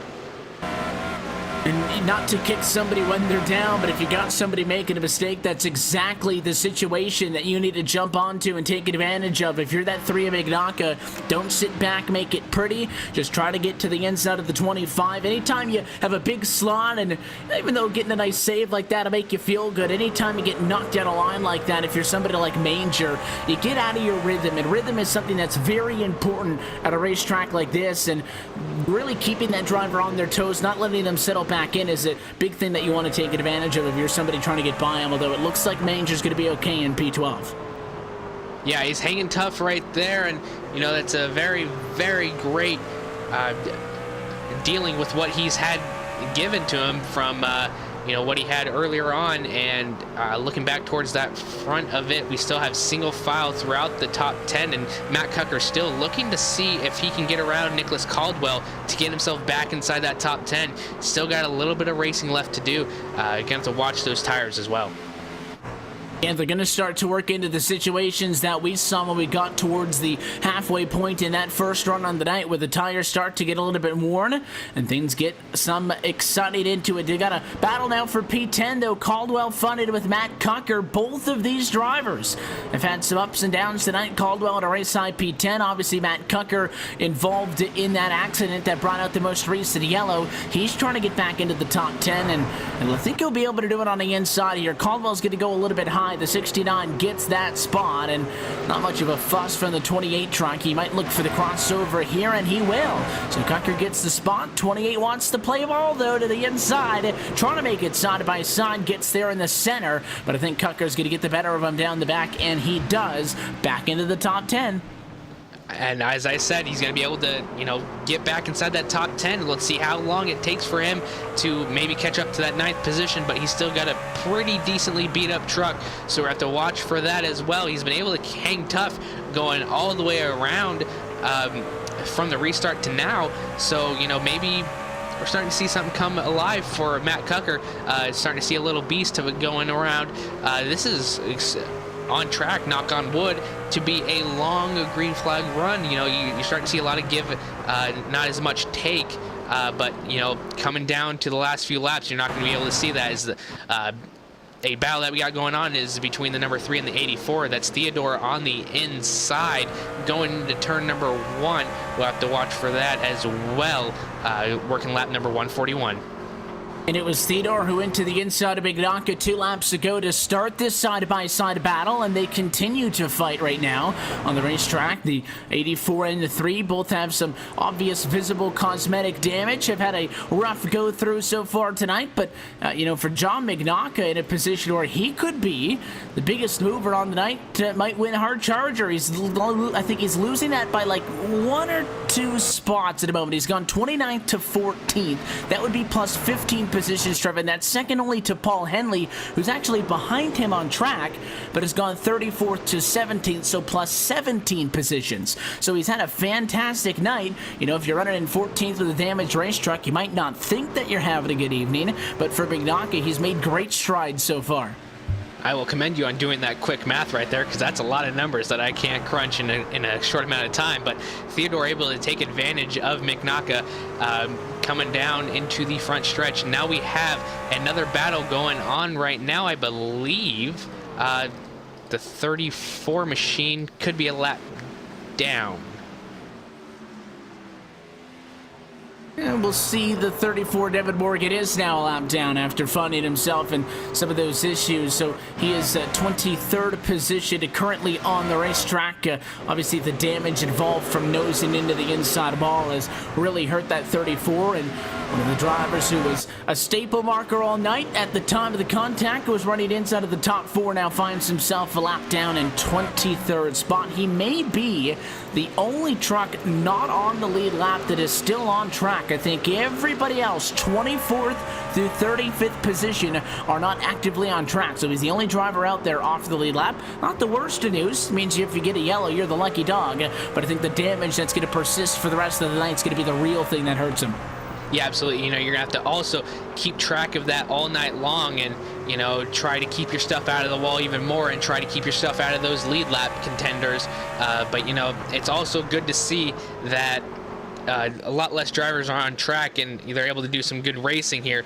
But Matt Cucker is actually catching Derek Paulson, so he's about to give him a little run for his money, maybe coming into turn 1 or turn 3. We'll have to see how he enters this corner differently from Derek Paulson, but he's catching him for sure. And that's all you can hope for, is just to try to make up some time here, make up some time there, and hope that when it's all said and done, you find yourself in a position that you can be happy with. Next time by, we are going to be at 50 laps to go in tonight's Holiday Eggs 200. Peterson is opening back up a 7/10 of a second gap. We like to question, you know, Demergent's fast, Ryan's fast, Adams is fast. Are they fast enough to get Peterson? They haven't seen long enough runs to size themselves up, and you get a small breakout like this, and Peterson continues to look like the best truck on the racetrack. I don't think if you're Demergent or Ryan, you'd really be holding anything back at this point, although short runs at the end, late race restart, you never know. But Peterson with another 2/10 in the back pocket that time is a blistering pace out front. Yeah, and he's just absolutely running away with it. Christian Peterson, just such a dominant car, the week in, week out, race in, race out, and you know, Tommy Ryan also trying to get to the back bumper of Seth Demergent. You know, it's really all. He's trying to get to the back bumper, but it's really hard to keep that balance between pushing it to the limit but not burning your tires off too quickly, you know, saving them for those last 10 laps like he said he was going to. So we're up to watch to see how he, you know, enters those corners a little bit differently and how he takes these corners. Seth Demergent, excuse me, was watching Matt Cucker right there, and you know, he's getting really close to that back bumper. You see him going down below the number 5 machine, and here he goes. He's going to be able to clear him quite possibly in the 28. Also going to be able to get to the lower side of that number 5 of Derek Paulson, and now Cucker is up to 9th. And the 25 of Kyle Manger there as well contacted that battle for position. And well, that goes right back to what I was talking about when we saw the earlier incident in this race with Matt Cucker dropping back a little bit, is when somebody loses some momentum, don't give them an opportunity to get their feet back underneath them. Just jump on them, and that's exactly what you saw as Derek Paulson goes from what was 10th position, in fact just 9th position 3 laps ago, to 13th, as once one truck got by him, a ton of trucks jumped on him. He lost 4 positions just like that. Yeah, it's really, really difficult to find your way around, you know, to let a driver through that you can see is faster, but also, you know, keep a spot as well. You know, you saw the number 5 machine of Derek Paulson give a spot to Cucker and then lose about 5 or 3 more after that. So, you know, you got to, again, finding a balance. Inside of 50 laps to go from the USA International Speedway. Is this going to be the run that stretches to the end of it? A good bit of separation amongst everybody on track, but you would think that works in your favor, and it does to a certain extent. But of course, as tires begin to wear thin, as the laps begin to wear thin as well, and drivers get a little bit more and more desperate, they might be trying to make moves from a truck length or 2 back that might not be the smartest. We've seen a couple of those instances so far tonight. I'd keep an eye on second right now, though. Seth the Merchant's definitely lost touch with Peterson. He's over a second behind, but Tommy Ryan's right behind him. This could be good for second and third here. Yeah, Tommy Ryan trying to get, you know, trying to get back to that position that he was in earlier, you know, trying to get, you know, back into his rhythm, and he's gotten closer to Seth the Merchant, that's for sure. So we'll have to see, you know, if he can get to that back bumper enough and see if he gets a little bit more impatient as the laps wear on. And Seth the Merchant is just a dominant car, as well as Christian Peterson. So I don't know if anybody will be able to catch him without another restart. But, you know, it's just fantastic to see these drivers do what they do best. And this, I think, second and third is a big battle, because we didn't see it on that last one. Peterson him on the inside, the Merchant still checked up to get in line. That was more so, I think, a self-preservation move, but especially when Peterson was going up top, giving Seth the bottom, and they were working to protect 1 and 2. And we heard it when we talked with Tommy under that yellow and the red flag at the halfway point, that it's going to be tough to split those 2 up. A long green flag run is exactly what he wants, because on the restarts, they work very well together. DeMerchant's on his own right now. He cannot rely on Christian Peterson to help him out. If Tommy Ryan could get to second, and then you'd get a yellow, you would split up that dominant duo. That might be the thing, the crack of the ice that shatters the iceberg, if you will. Because if you can split those 2 up, you put them in an uncomfortable and an unfamiliar position, because they've been 1-2 for the better part of now half of this race. Peterson's been up front for all of it. If you can just add an extra variable into that, get yourself onto the inside or the outside in a run down to turn 1, that could be big. So I think Tommy Ryan right now trying to get around to Merchant, the biggest battle for position we have seen yet tonight. Yeah, absolutely, I agree. But, you know, maybe you're going to want to get 2 cars around Seth the Merchant to break them up even more, because, you know, even if you're in 3rd place, you're going to be able to get a good jump along with Christian Peterson if they're talking to each other. If you're in 4th, you're going to have a car in front of you and a car to the side of you, so you're not going to be able to do a lot of action with that. But, you know, I agree with what you're saying. You know, split them up quickly to, you know, throw a little wrench in what their strategy is so far. Seth the Merchant and Christian Peterson are really, really just working well together, like 2 peas in a pod, if you will, and keeping Tommy Ryan at bay. Tommy Ryan continues to try to make a charge, gets a run here, gets a run there. He's definitely making something work. He's got no pressure from behind. You do see a truck coming up behind this too. That's the 95 of Eric Forbes. He is a lap down, and 18th position is not a part of this fight. The next truck closest to Ryan and DeMerchant, that'd be Kenny Lowry, over 5 seconds back in P4. So it's just them, no pressure, trying to set something up and get going. They are dealing with, though, a good bit of lap traffic, though, as we're on the longest run of the night.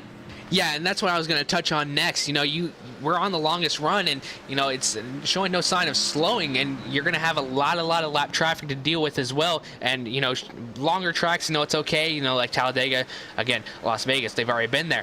But short tracks where there's not a lot of room, as we were talking about earlier on and at the top of the race, there's not a lot of room here. And you know, it's going to be hard to maneuver around them, especially in the corner. You see somebody now blown up down on the inside. That appears to be the number 24 of Tyler Lugo Vickery, so it appears to have his night done as well, but no caution out on the track. Staying under green flag conditions, you have to think if you're a Lowry, I mean, even if you just look back 2 more spots, Brandon Wilkinson has had a very good bounce back. Off of the restart, Trevin fell 9th to 12th. Looked like that the 33 was going to continue to slide. He's really grown into his element on this long run, back up to P6, highest he's been since the opening half of the race. So if you're somebody like him, you're making good time, you're very good on the long run, but you're 9 seconds back. Now, he said he wanted a top 15, so I'm sure he'll take the P6 here and just ride this one out. But if you want a chance to battle for a position now, you're so far spread out that you would need a yellow to make anything else happen, especially up front. Yeah, I think he'd be absolutely content with a 6th place finish, especially with the car that he's got going on for himself right now. But he'd also love to break himself in that top 5 where Jeremy Adams is. And, you know, but you just have such dominant cars up here. It's going to be hard to get around them because they have such clean race cars. And yeah, you know, compared from Brandon Wilkinson to the top 5, it's really going to be difficult for him. And, you know, you have 19 also behind you that has a little bit of damage too. So, you know, you're going to be a little bit of stalemate right here. But, yeah, just that top 5 and then P6 on back is all damage. So, you know, you're starting to see where that line is really going to start to cut off. And caution! Caution. 29 laps to go. The yellow flag is out, and it is John Theodore, the driver of the number 84 Chevrolet. We followed a battle that he was in earlier on in this run, and it is going to be a single truck spin from the driver in 12th position. That'll completely change the pace of this race. He was trying to get up to the 25 machine, battle for position with Kyle Manger for 11th spot. Just got a little bit sideways, spun it down the back straightaway. A hard hit to the inside wall. A lot of black smoke pouring from the back of the 84 as he limps it down to pit road. But just like that, is a brand new race with 30 laps to go. Yeah, again, short track racing, anything can happen here. And, you know, this just goes to show that anything will happen. You know, we're going to have a brand new race, and it's just going to be amazing to see how these guys up in the top 5 or maybe in the even top 10, you know, maybe that we're going to be able to be scrunched up a little bit more. You know, we're going to see how much of a battle these guys can put up for themselves, and, you know, even give a reset to Matt Cucker. Now he's up in the top 10. You know, hopefully give himself a little bit more of an advantage, you know, able to be under a car and then, you know, just get a good entrance into the corner. But we'll have to see and see how Christian Peterson and Seth the Merchant take on this restart again, as well as Tommy Ryan trying to get into that top spot. See if they could make that step again. Tommy Ryan wasn't able to get around to Merchant. I said if we were to get a late race restart like this, that getting that number 2 spot would have been a very big step in the right direction for Tommy Ryan and, you know, or for Kenny Lowry to shuffle things up. Tommy Ryan, somebody to get around to Merchant instead. It is going to be Peterson and Merchant on the front row now. There is some risk, Trevin, associated with trying to coordinate a restart, to try to plan things out so you guys can protect the front row. Is it too much of a risk by the time we get to 25 laps left to go or less for them to take that, and at this point does it become every man for himself? You know, I think that there's a fine line between teammates. You know, you're going to do everything that you can leading up to the checkered to help either or get to the finish, or, you know, keep each other in the top spots. But I think, you know, when it comes down to it, final 10 laps, final 5 laps, it's going to be every man for himself. Now, if you're in a position where you're too far away and you know you can't catch him, you're just going to start working for your teammate up in the top spot. But if we get a restart within 10 laps to go, it's going to be every man for himself. So we'll have to watch out for that and see how they work out as well.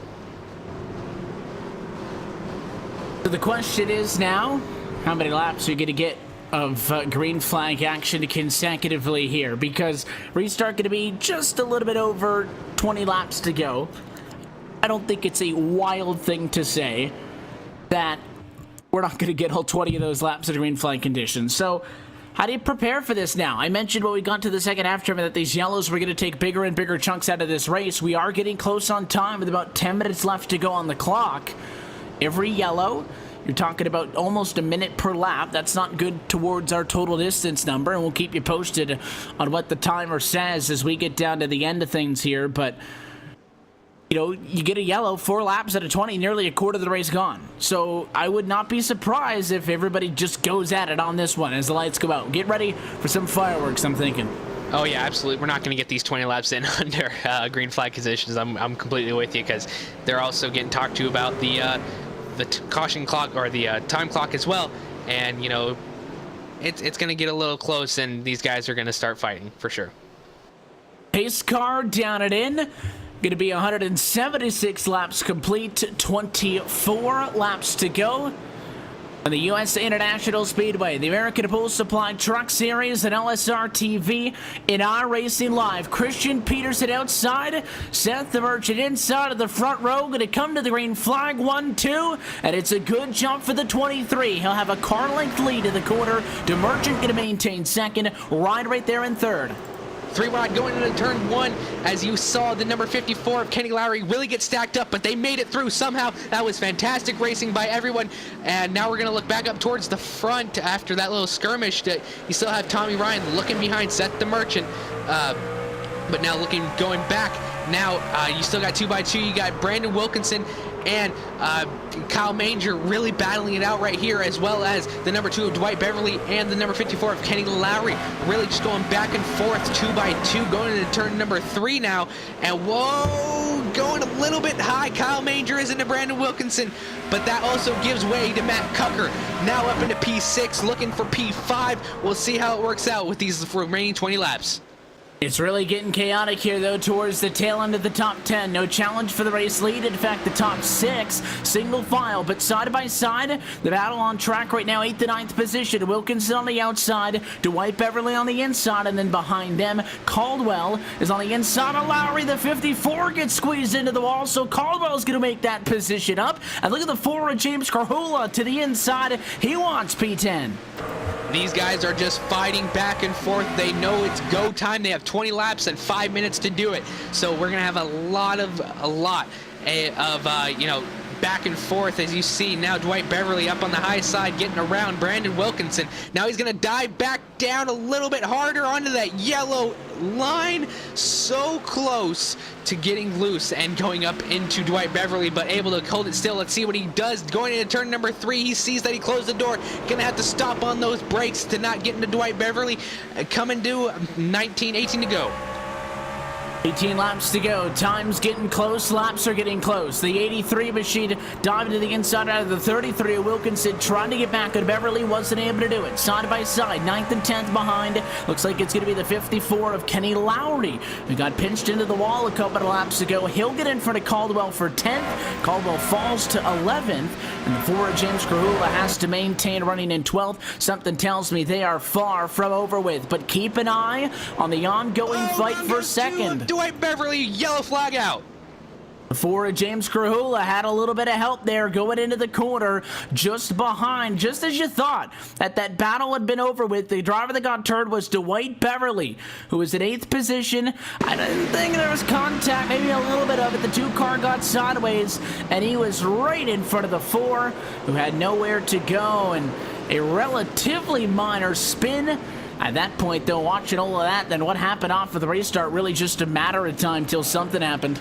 Yeah, he was just looming there. You could see it happening. You could see the intensity build up, and it was only a matter of time before that bomb went off. And, you know, it was just that time, and, you know, you just can't keep on battling for that hard for that long until something happens. But, you know, we're going to have to turn our attention to the clock now, because we have 17 laps to go, and we're going to have to be pacing for about 4 laps.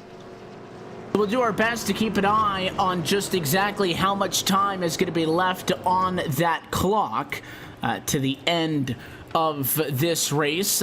Race started about trucks are on the grid an hour and 42 minutes ago, but the hour and 45-minute timer does not start until the green flag comes out. So my timer is going to be ahead by just a little bit. You can keep an eye on the ticker up at the top of your screen. It should know, and we saw that earlier when we get the first yellow. Laps went down to 192, back at the 200. It should be able to keep an eye on the time, and if it does not think we're going to be able to get to 200, when I say it, I mean the computer, the iRacing system, then it'll update for you to let you know if we're going to have less laps to the end. Obviously, white flag will come out when we get the last lap in this race. So that's going to be your and probably our best bet on tracking this one, because it's going to be really tight here at the end. Yeah, it's gonna get down to the wire. You know, it's getting really good. But you know, seeing all these cautions, it was only a matter of time before this time penalty came into frame. So you know, it's getting crazy. Peterson to Merchant, Ryan, Adams, Dalton, 1, 2, 3, 4, and 5. Trevor, do we see the 23:57 to hang on, or does somebody finally break through here in the closing laps? You know, I think these guys have been so dominant all night long, especially on the restarts, and you know, it's just it's not gonna stop. It's gonna be you know, the Christian Peterson and Seth the Merchant show to the end. I have a feeling Tommy Ryan has just been putting in work so much, but you know, he hasn't been able to make any ground up on him. Nevertheless, it's not 10 laps in, but you know, you know that the clock is in the back of your head. And you know, he's still not pushing as hard as he can, or if he is, it's just not enough. So these guys have just been dominant all night long, and they will continue to be dominant all night long. Working a caution flag at number 13 on the evening. Peterson knows that he's going to have to go through the motions at least one more time. We will get to the restart. The question is, from that point, will you be able to race it out to the end? I think if we go green to the end of this race, so let's go out on top of the pace car and we get set for 12 laps to go. I think if we stay green, we should be able to make it. But I think if we get an additional yellow, that would all but just wrap this one up and probably pace to the end. I'm sure Christian Peterson will take it out of the way. He's been fighting hard for nearly an hour and 45 minutes. He started up front, and he wants to finish up front, but he might just have to go through one final restart to be able to lock up a second win for him on this 2018 CEA American Pool Supply Truck Series campaign. Pace car down. Peterson wants the inside to Merchant. Right on his door up top. American Ethanol green flag as we're back underway. Going down into turn number 1, Christian Peterson again with a fantastic restart. Tommy Ryan trying to get to that back bumper of Seth the Merchant, but it's not working as we have a little bit of contact in the back between everybody. But everybody, again, able to keep it under control. Matt Cucker still fighting for that 5th position as you see him trying to duck down to 25 of Kyle Manger. Gets a little loose, able to keep itself, and we're just getting a little bit started. 25 hangs on. He'll get crossed up to the inside of the racetrack. The 54 of Kenny Lowry. Side by side for the race lead in contact. To Merchant hits the inside. Peterson up top as they slide down the back. Still side by side for the race lead with 10 laps to go this time. De Merchant made the aggressive move inside. He doored Peterson. They both nearly put him in the fence at a 2. And watch the 6 of Tommy Ryan sitting right there in 3rd as nobody is going to give this one up. Still neck and neck. Yeah, absolutely. Tommy Ryan is loving seeing this. Maybe just laying back just to see how long it's going to take for them to start battling it out and, you know, maybe put each other in the wall. Getting so close coming out of turn number 4, but they're still side by side. 8 laps to go here at USA International Speedway. Seth the Merchant led the last time by. It's the first time somebody not named Christian Peterson has led a lap tonight. He led that time as well by just 2/100ths of a second. The outside has been the place to be all night, but the 57 is squeezing contact at the line. Still De Merchant by 7/1000ths. He is not giving Peterson any room on the outside of the racetrack, but the 57 doesn't have the speeds on the straightaway, and that's what's making it so tight at the line. More contact. That one's going to move Peterson up the track, and De Merchant clear for the race lead. Keep in mind, these guys are teammates, but when a race is on the line, teammates mean nothing anymore. Now Tommy Ryan gets a little bit of contact into Christian Peterson, moves him up the track, finally in a 2nd position, but Christian Peterson looking down on that bottom side. Let's see if he gives some retaliation. No, not quite yet. Maybe a little bit. There it is. There it is. Oh, Christian Peterson getting a little loose. This is amazing racing. Coming on the inside, you just have to hit him in the door, move him up the racetrack. That's what De Merchant did to get Peterson up and out of the groove. He'll slide up high, clear him, but the 6 ain't going to roll over either. Run to the inside, and there it is. Tommy Ryan around. around. Christian Peterson around at 5 laps to go. They wreck in the fight for second and third, and a yellow at 5 laps to go. DeMerchant, the lone man standing in front of the field, late here from USA. You could just see the intensity building lap after lap, and it was only a matter of time before that started. And you know, you got to be frustrated if you're Christian Peterson. You know, you just had a dominant night and you just get turned by the number 6 of Tommy Ryan, who's been trying to get inside that top 10, or excuse me, the top 3 all night long, and he did it. But oh man, such heartbreak. He swapped it out a couple of times. The 6 went back to the inside, and there's 2 drivers going for one piece of real estate, and for as hard as they were racing each other, surprised that it took that long for those drivers to get together. That's going to be all she wrote. Seth the Merchant up at the front of the field, and he come across the line behind the iRacing.com pace car, and he made the move at the right time. Seth the Merchant is going to be a race winner tonight from USA International Speedway. Winner in tonight's Holland Eggs 200, the 57 machine going to take the checkered flag 3 laps shy of getting to lap number 200. This one will end on the time limit, and Seth the Merchant parks it in victory lane. Captain Clutch wins it tonight. Back-to-back wins for him, his 2nd on the season. What a finishing stages of this race. I can't imagine that Christian Peterson will want to have a few words with Tommy Ryan after this, but all in all, great racing from Christian Peterson all night long. He was just up in that battle, up in the position all night long. But Seth the Merchant again with coming in clutch, as he said. One of the more iconic finishes as Seth the Merchant takes home the win from the USA International Speedway. Fantastic result for him as he walks away as your race winner tonight. We'll take a quick opportunity to step aside. When we come back, we'll talk with your top finishers to get you set for the next time out. Seth the Merchant, though, your winner tonight in the Championship Esports Association American Pool Supply Truck Series. The post-race show at LSR TV is next, right here on iRacing Live.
The Triangle's biggest sports event of the spring comes to Raleigh on April 7th when the Cars Response Energy Tour visits Wake County Speedway.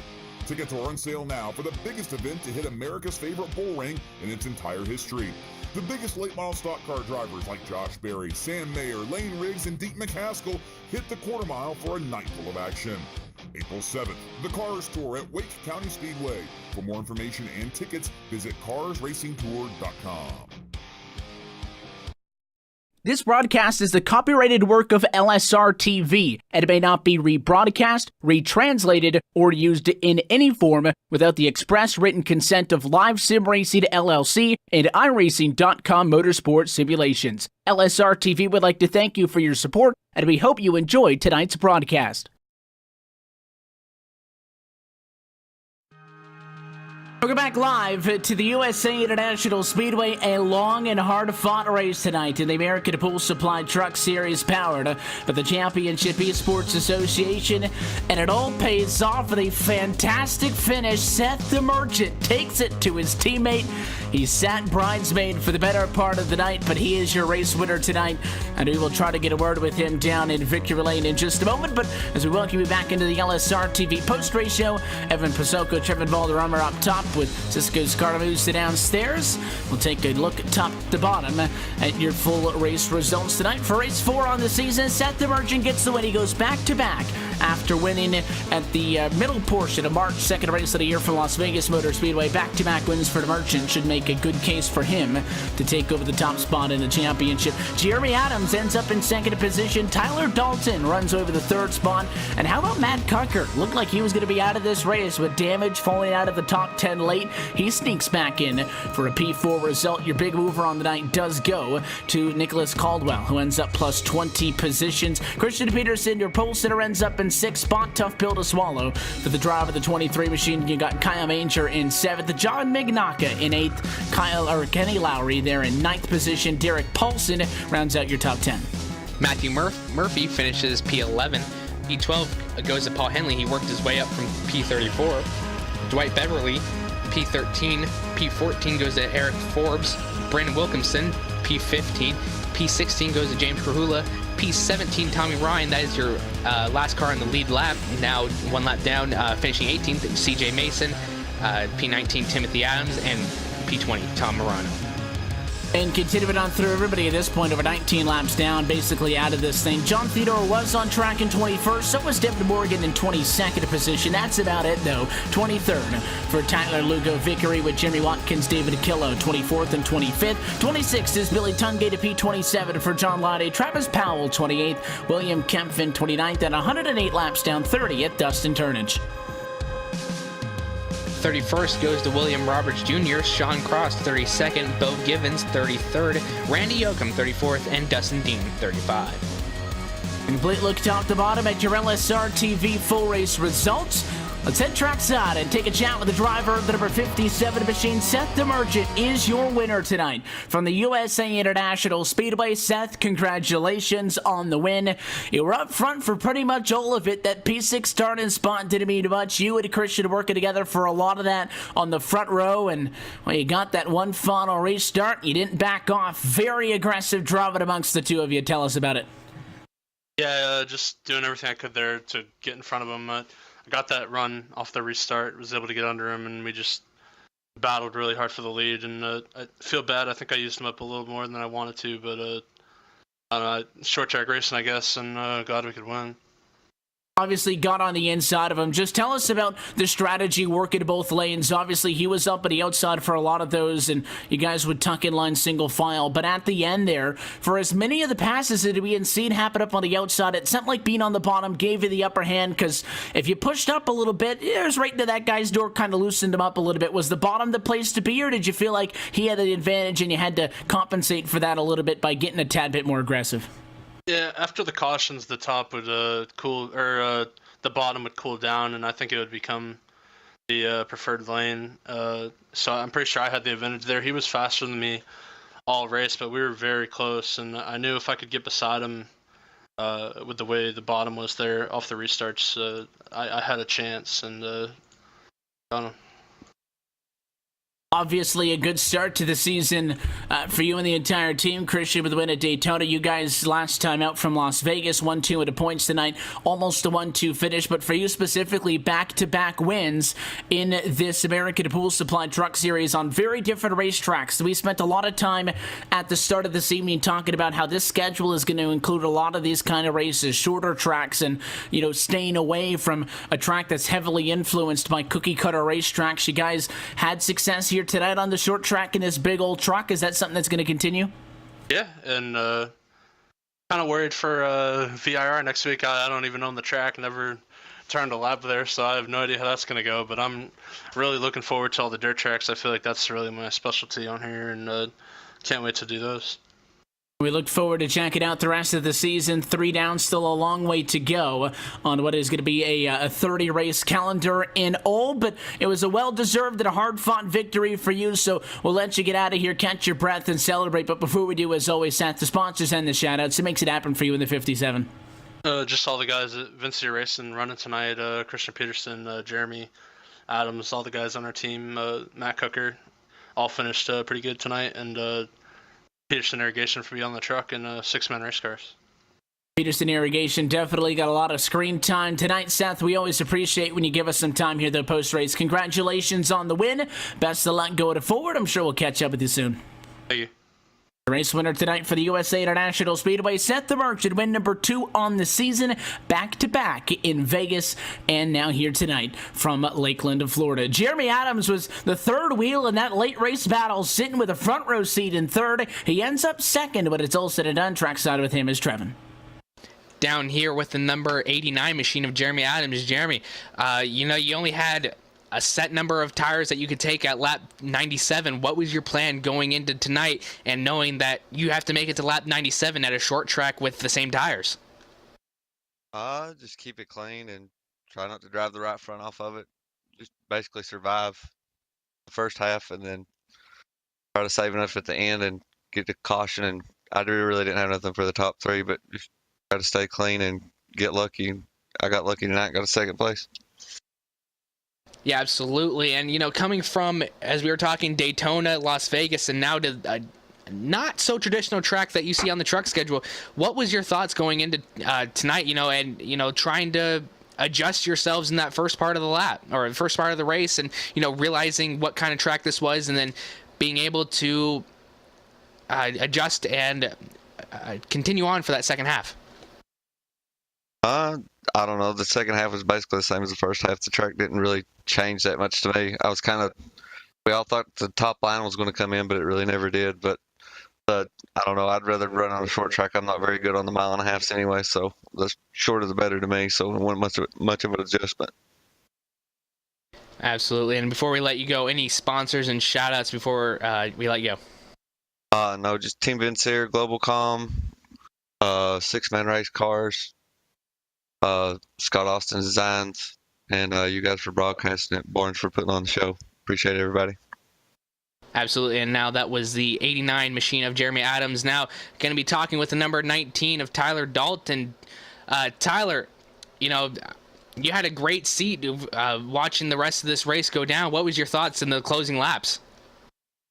Well, the thoughts of my closing laps there was, honestly, I was more worried about Matt Coker behind me, trying to hold him off for 5th place. Honestly, I didn't even have a 5th place car, much less a 3rd place car. I think I was about maybe 8th or 9th. But we had that stack up on a restart where someone missed a shift, and I was able to gain several spots for that. And then at the end there, I was 2 guys up front got together. I hate that because one of them was my teammate, Tommy Ryan. He ran up front all race. He deserved to finish 2nd or 3rd. But when it falls in your lap, you got to take it.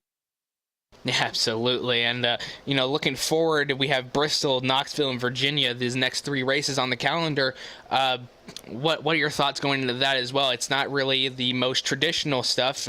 Knoxville, not really, and then Virginia also not as much. So what are your thoughts going into that, and how are you going to adjust going forward? It's definitely going to be interesting. I've ran the trucks at Eldora and Volusia, never at Knoxville. Actually, never ran at VLR before. This will be my first time. Not really a road course guy, so if I can somehow manage top 15 there, I'll be happy. And then Bristol is always just a crapshoot, so we'll see how that goes. Yeah, we'll be looking forward to that. Before we let you go, any sponsors and shout-outs tonight? Yes, I would like to thank CMX, California Midwest Express Trucking, and Steve Troyer. He's the owner of CMX. You can check them out at cmexpress.com. I also want to thank Todd Kirkwood and Sim Marketing Solutions. They're the ones that sponsored this truck and paid my entry fee and make things happen. Then I also got to thank my teammates at Unacceptable Racing. I was honestly, racing with them is what I have the most fun doing. probably wouldn't be here without them. So it's always great fun every time we have a race. But yeah, that's about all. But that was a great race. Yeah, it was a very entertaining race to watch. Thank you, Tyler, for your time. And Evan, back to you up in the booth. Well, as always, a big thanks to our top finishers for allowing us to chat with the post-race Seth the Merchant, Jerry Adams, Tyler Dalton, coming on 1, 2, and 3. And, you know, for a race that had a good bit of restraint, at least amongst your race leaders, that was a short track finish. Two teammates roughing each other up. The Merchant didn't go in there, didn't wreck him, didn't punt him. Just gave him a little bit of enough of a tap in order to move him out of the way. And, of course, it was the less friendly non-teammate truck of Jeremy Adams who ended up mixing it up with Christian Peterson, who still gets a P6 result, but, again, at a very good night and probably should have deserved a little bit better of a fate than that. But that's what we saw tonight, the first short track race of the season. Trevor, not going to be the last one either. Oh, absolutely not. And not going to be the last interesting race that we have on the schedule. I'm really looking forward to seeing the rest of this and how it's going to play out. It's only going to get better from here. This is only a taste of what we have, so stick around for the following weeks. We appreciate it. And we'll catch you the next time out. The good news is, though, you're not going to have to wait 2 weeks to find us next here on iRacing Live. A little bit of a lighter schedule this week, but we will be with you for a special event this Wednesday, as our friends right here at the Championship Esports Association are hosting a super late model race. That one is going to be exclusive to CEA members, and you can find it right here on LSR TV and iRacing Live again this Wednesday, April the 4th at 9 o'clock p.m. Eastern Time, slotted right in there in the Cars Esport Tour slot, which will be back the following week. We're also on this Friday, the Sunwest Construction Super Speedway Cup Series, and our Saturday night doubleheaders are back with the Outlaw Modifieds at 9 and the USR Trucks at 10 every Saturday. Of course, you can get a look at our full upcoming broadcast schedule online at www.livesimracing.com. But the best way to stay up to date with us and don't miss a thing for some behind-the-scenes action and some extra goodies, keep up with us on social media. That's a like on Facebook at facebook.com/LSRTV official, and by following us on Twitter at LSRTV. Until next time, though, on behalf of the entire team behind the scenes at Live Sim Racing LLC, for everybody at the Championship Esports Association, Kyle Barnes, and everybody else who makes the American Pool Supply Truck Series run, and of course for your broadcast team tonight, for myself, Evan Pasoko, for Trevin Valderrama, and our producer Cisco Scaramuso, I want to thank you for tuning in and congratulate Seth the Merchant going back-to-back your new championship leader through 3 weeks of completed action. The CEA American Pool Supply Truck Series will return in 2 Sundays' time on April the 15th for the Bristol Motor Speedway. That race and every race of the American Pool Supply Truck Series can be found right here at LSR TV, your home for sim racing. Until next time, good night from Lakeland.